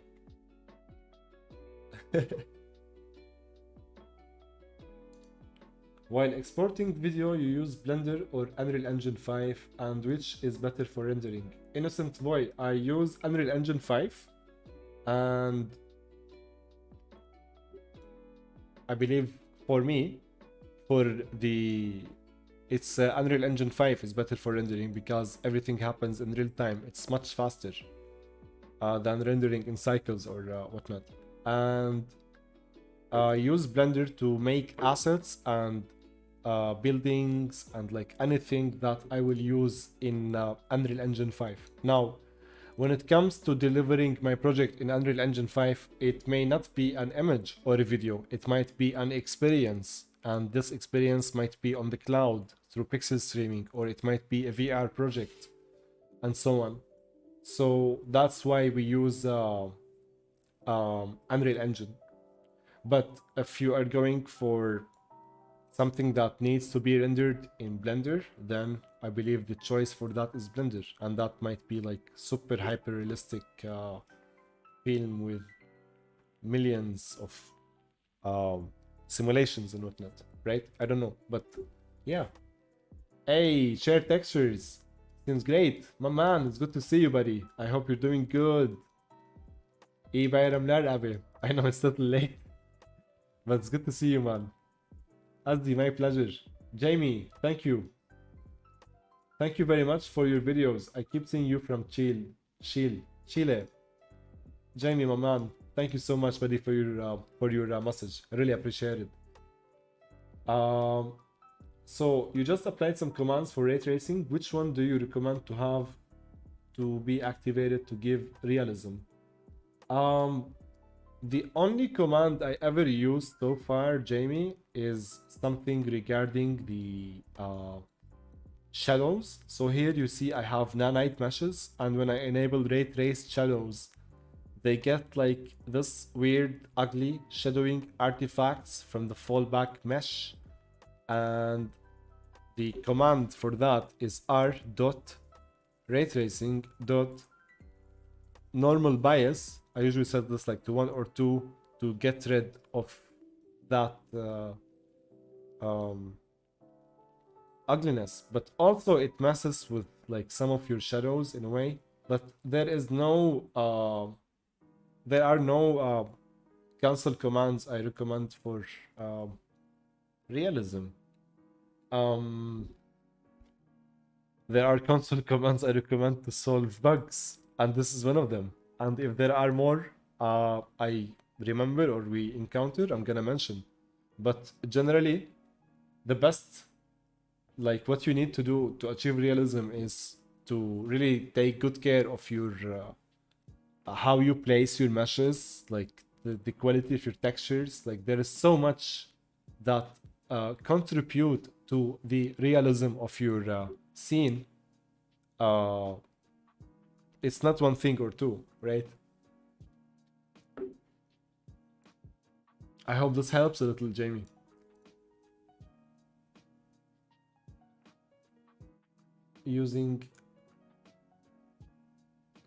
Is it hard to use Unreal Engine 5 controls and Blender? Innocent boy. You get used to it. I'm still like learning Blender like navigations. So today we learned like Shift tilde, you can move around. So just like we do inside Unreal Engine. So that's great.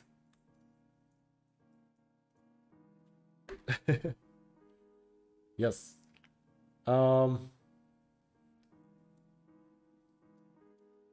It's hard to pronounce, but hello. I hope you're having fantastic week. Weekend. Thanks, I didn't change that in Blender. Funky pants. Did you add the materials in Unreal Engine 5 or baked it in Blender first, then exported to Unreal? No. So let me show you here again. So this room looks so cool and all, but it actually, like, these are not really done. So everything you see here is just like 3 materials, I believe. we have material that have like these here, right? And it's like tiling over all over the project. And this is one material. The second material is this material. So this one is actually the one tiling all over the project. And then like there is this material. So it's assigned here. It's assigned here. And then there is this material that I want to change later on the railing, right? And there are of course like these emissive materials and whatnot. Now, what makes the project is the decals. So I'm gonna find like a nice angle from here, let's say, and press G, right? And then press G again and select one of these decals, select all of them by pressing Ctrl Shift A. So now all of them are selected and I'm gonna hide them, right? Wow, see, like that's what makes the project. It's the decals.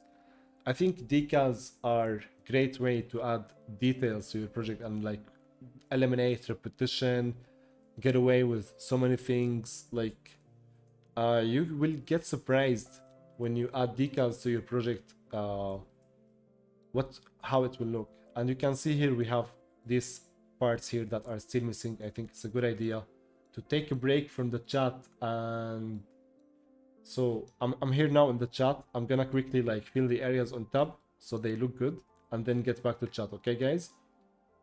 So we can find a balance. So I'm gonna select all these decals. I want the decals that are black, so they are here and here, so like the leaks, right?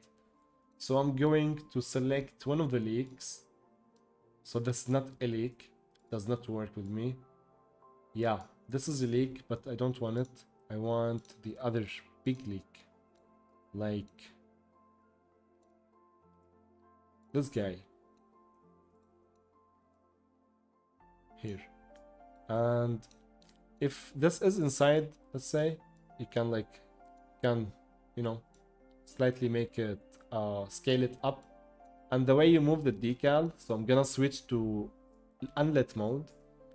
You can like go get like repeat this so many times. Like, by the way, everything you see here is like 90% of these decals are just one decal, which is this guy here.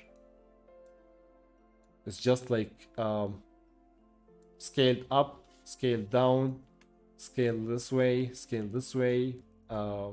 Sometimes it's in this opacity, sometimes it's in like slightly there, right?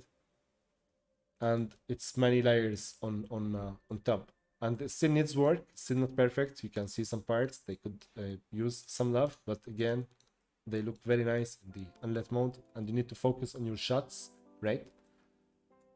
So yeah, decals. So we selected the decals we want, which is this guy. Press Ctrl B, select the asset, 4K here in this case, and select all actors using this asset. And I can isolate my selection and this all the actors using this asset. I can select one of the walls, and I know like based on the placement. So these are walls because I know the project, right? And the way I isolate my selection and whatnot is when you go to visibility, hide selected, show only selected, and show all actors. These are custom shortcuts I usually do from edit plugins. You can here search for hide selected. So sorry, not plugins, editor preferences. Here you can type show only selected, and I have shortcut for that, H. So I do this. This is what I want, right? And I unhide everything. I switch back to unlit mode to make sure like, yes, these are what I want. Oh, look at that. I forgot to fill to work on this part. So we can continue it on the top, and we can copy it here later. So we can press and copy. Oh, we don't want what is here in the middle, right? So we can isolate our selection again, and we can go to the top view, when you go to any orthographic view, tab, button, left, right, any orthographic view, you can make a box selection. So we can select this, get out of here, right?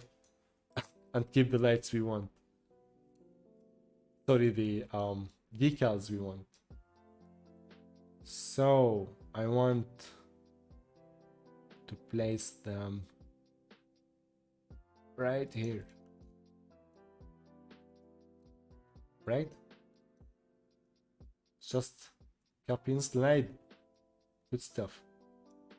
Let's do the same here.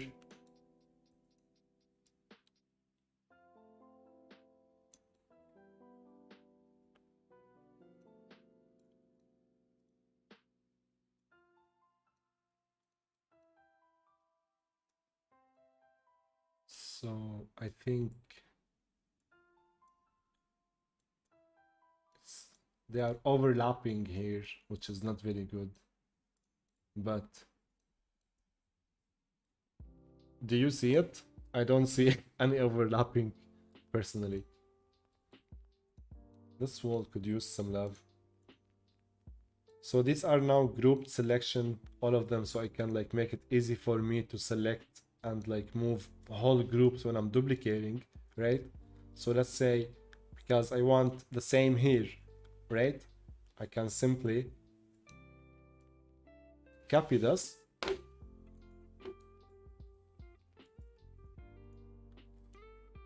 bring it here, and then rotate it if needed,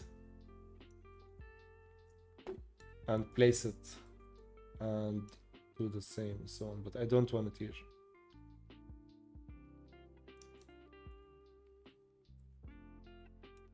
What if we rotate?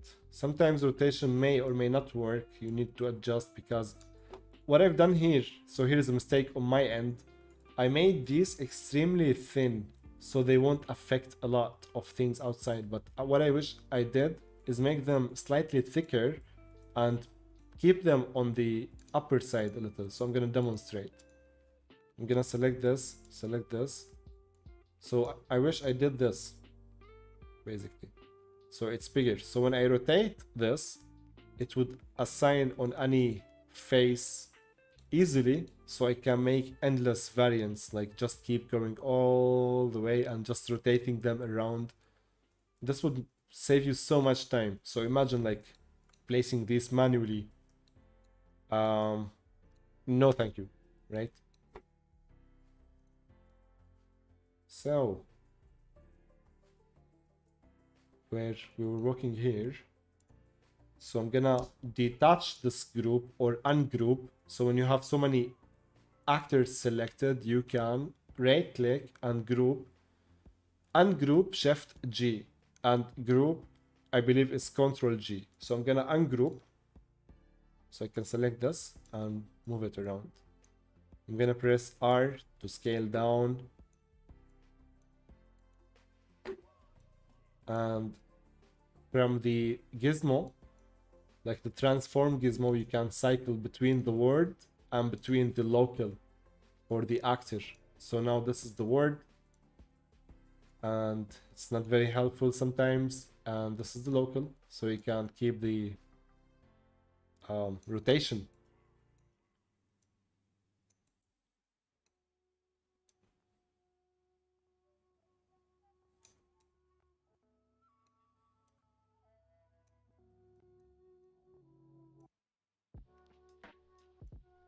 Right, so now I can scale this in this way, let's scale it this way.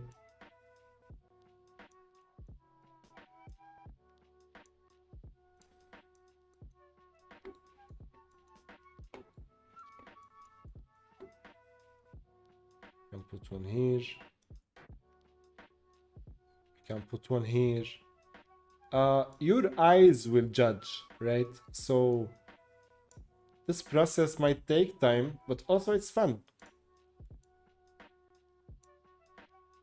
And this is where you need to be careful, and you need to know when you need to close the project and move on to the next project. So having a goal, the end in mind.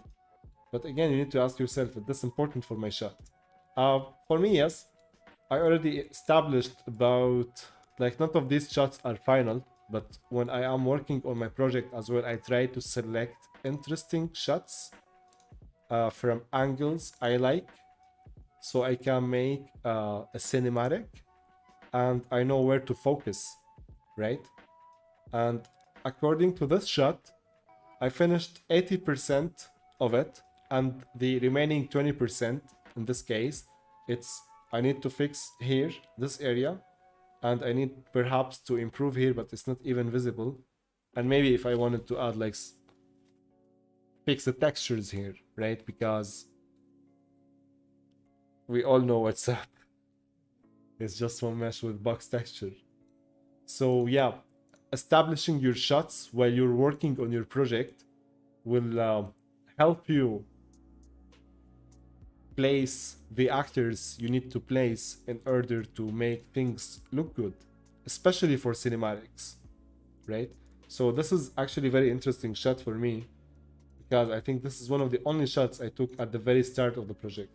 Like, I took some shots, of course, but I mean, now we can compare in real time.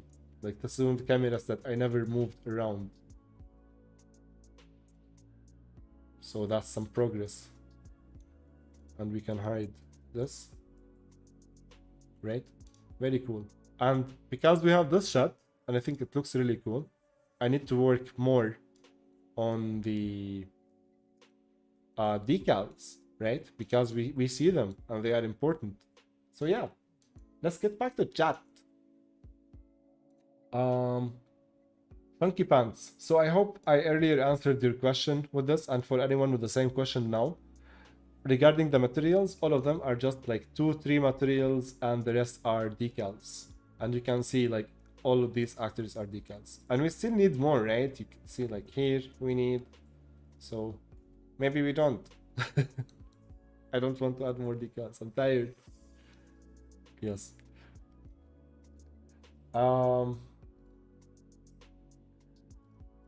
So for all of those who are new here, welcome to the stream. By the way, if anyone who is new here, say hello, so I know it's you, and I say hello back. Fast. My pleasure, man. I'm happy I helped regarding the optimization. Ibrahim, do you know how optimizing light shader, like light complexity? Can you elaborate more on that, Ibrahim? On what do you mean by optimizing light shader or like light complexity? Strong line. Hey, just arrived. You made all the 3D modeling of this environment? Strong line. What I did in terms of 3D modeling in this environment, so everything we see except for the rocks, this asset from Sketchfab, and the nanite meshes, of course, in the background, and the paragon. I believe it was me. Yes. Yeah, I believe. Yeah, it was. I did the 3D modeling of the structure, and all the other things you see are pre-made, like mainly the statue here. So the 3D modeling, to recap again on the project, it started as an experiment. So in Unreal Engine, I wanted to find my next project. So I was just doing my 3D modeling inside Unreal Engine. This is one of the experiments I was doing, right? But this was not close to what I wanted to do. So I did something like this. And this was done inside Unreal Engine first as a block out, like to get the feeling of the environment I want to create. And I felt like, yeah, I like hexagons, and I like Half-Life, I like dunes, and I know, like I said this a million times, so I like some things, and I like this. So, oh, I deleted this map by mistake. Happens, so sucks, but it is what it is. So this is the map, some progress, right? And here is a map, more progress. I experimenting with the Paragon characters, with stuff like this. Let me show you this screenshot I took. Spooky as hell, right? So this is where we at.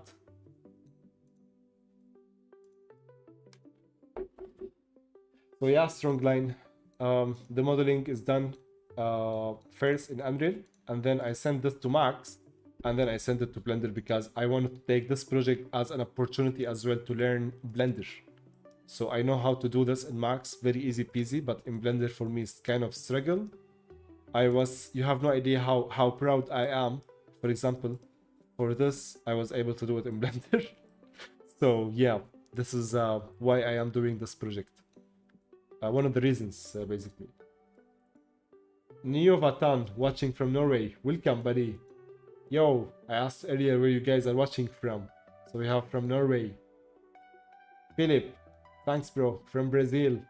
Welcome, buddy. How is Brazil? Neo, I forgot the hotkeys. Control A, maybe. You should get you, but you already got it. Thank you, man. Maybe Control A. Let's test it. Control. Oh, now Control A is for apply. Keep trying, bro. Mr. Phenom, how to make the material you add rigid, like how to make the character not go into rock? Please help. If I understood what you mean, I'm not sure if this is your question, but let's see. So let's bring a decal. And let's bring an actor. And let's rescale her. So is your question about this? When you have an actor that you're moving around and you have the decal on top of her? If yes, you can select any actor and you can type receive decal and you can disable it if this is the case. If no, I wish I understood your question. For how long have you been here, by the way? I'm just curious. 2 hours. Wow. We should close soon, just so you know, guys. And for those who subscribed today, Yahya, sorry. How can I pronounce your name? Agnieszka, Doom, Rick, all of you guys, welcome. So thank you. I really appreciate your support. But let's read the chat. So I'm gonna get the last questions before we wrap up for today. Thank you, sir. Do you use the movie render queue to render videos? Yes, I do. And when I will render this cinematic, I will do a stream and share with you also the settings I use in the movie render queue. So once I do a couple of tests first, we will get there. My pleasure, Jamie. I'm glad. My pleasure. I'm also glad. Euro Games, welcome to the stream. Hope you're doing Aurora Games. UE5 tutorial for the win, baby. Let's go. What kind of hardware are you running on this? So at the moment I have 3070 Ti. I have Ryzen 3800X, I believe, and 48 gigs of RAM. Mic. It's decent rig. Obaida, welcome, habibi. Good to see you, man. Maybe Shift S then. You're not on your computer. I know. Thanks for the answer. No problem, buddy. But let's try Shift S. I love your spirit. Oh, let's go. I think you get it. I think you get it, man. I think you get it. It's Shift S. Let's isolate. So we have this here, Shift S. Cursor to active. Let's go. Cursor to selected. Cursor to world origin. Cursor to selected. Nice. So if I move here, Shift S, cursor to selected. right? And then you go to object, set origin to 3D cursor. Yes, that's a good way too. That's definitely a good way. Thank you for sharing this with me, Neovatan. I really appreciate you. So Shift S, we get access to these. Cursor to grid. Selection. Nice. Let's go. Nana, Kawami. Can Unity also be used to make this? I believe the answer is yes, but how easy or hard to achieve this result out of the box? Honestly, I don't know, but in Unreal Engine, it's very easy, as you've seen so far. In Unity, it might be slightly different because also lighting here is fully dynamic. So here is something I really love about the project that we didn't showcase. But let me just do this. So here's something cool. Now the pivot for this asset is in the center of the word. I can press Shift 5 and I can center it. So we go to somewhere. Yeah, pivot, center. So now it's the center. Click accept. And now it's here. And now we can do this.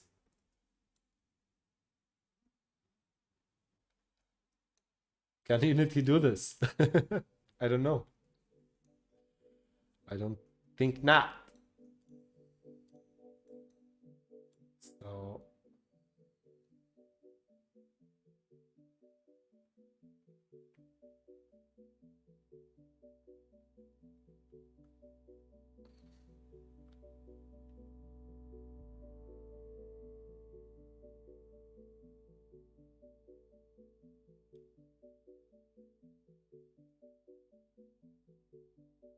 that's cool. That's so cool. All right. That is it for today, everyone. I really want to thank all of you for being here today. That was really fun stream. I'm glad we made some progress. This is getting somewhere as well. Just got to fix some stuff and can't wait to share this with you soon once I finish it and what I learned from this project, because honestly, for me on personal level, this was a huge learning experience for me. I always wanted to make something for my portfolio that is like slightly different, and I kept pushing through this project as much as possible, even though extremely busy with work and all. So I'm really happy I got here, and I want to thank all of you for being with me in this journey while we're working on this. And I'm really excited to see what you will work on. So if you're not with us on Discord already, please do join us. You will find the link to this to our community in the description of the video. There is a wonderful community there. People are helping each other, and yeah, we'll keep in touch. So I'm gonna wrap up here, and again, thanks to all of you for being here. So I will see you very soon, everyone. Oh, Prince P, you just came. Hi, but I'm going away. So everyone, take care, and I will see you very, very soon. So once I finish this project, just so you know, guys, the next stream, we are going to work on architectural projects. So it will be fun. And I have a couple of cool projects in my mind.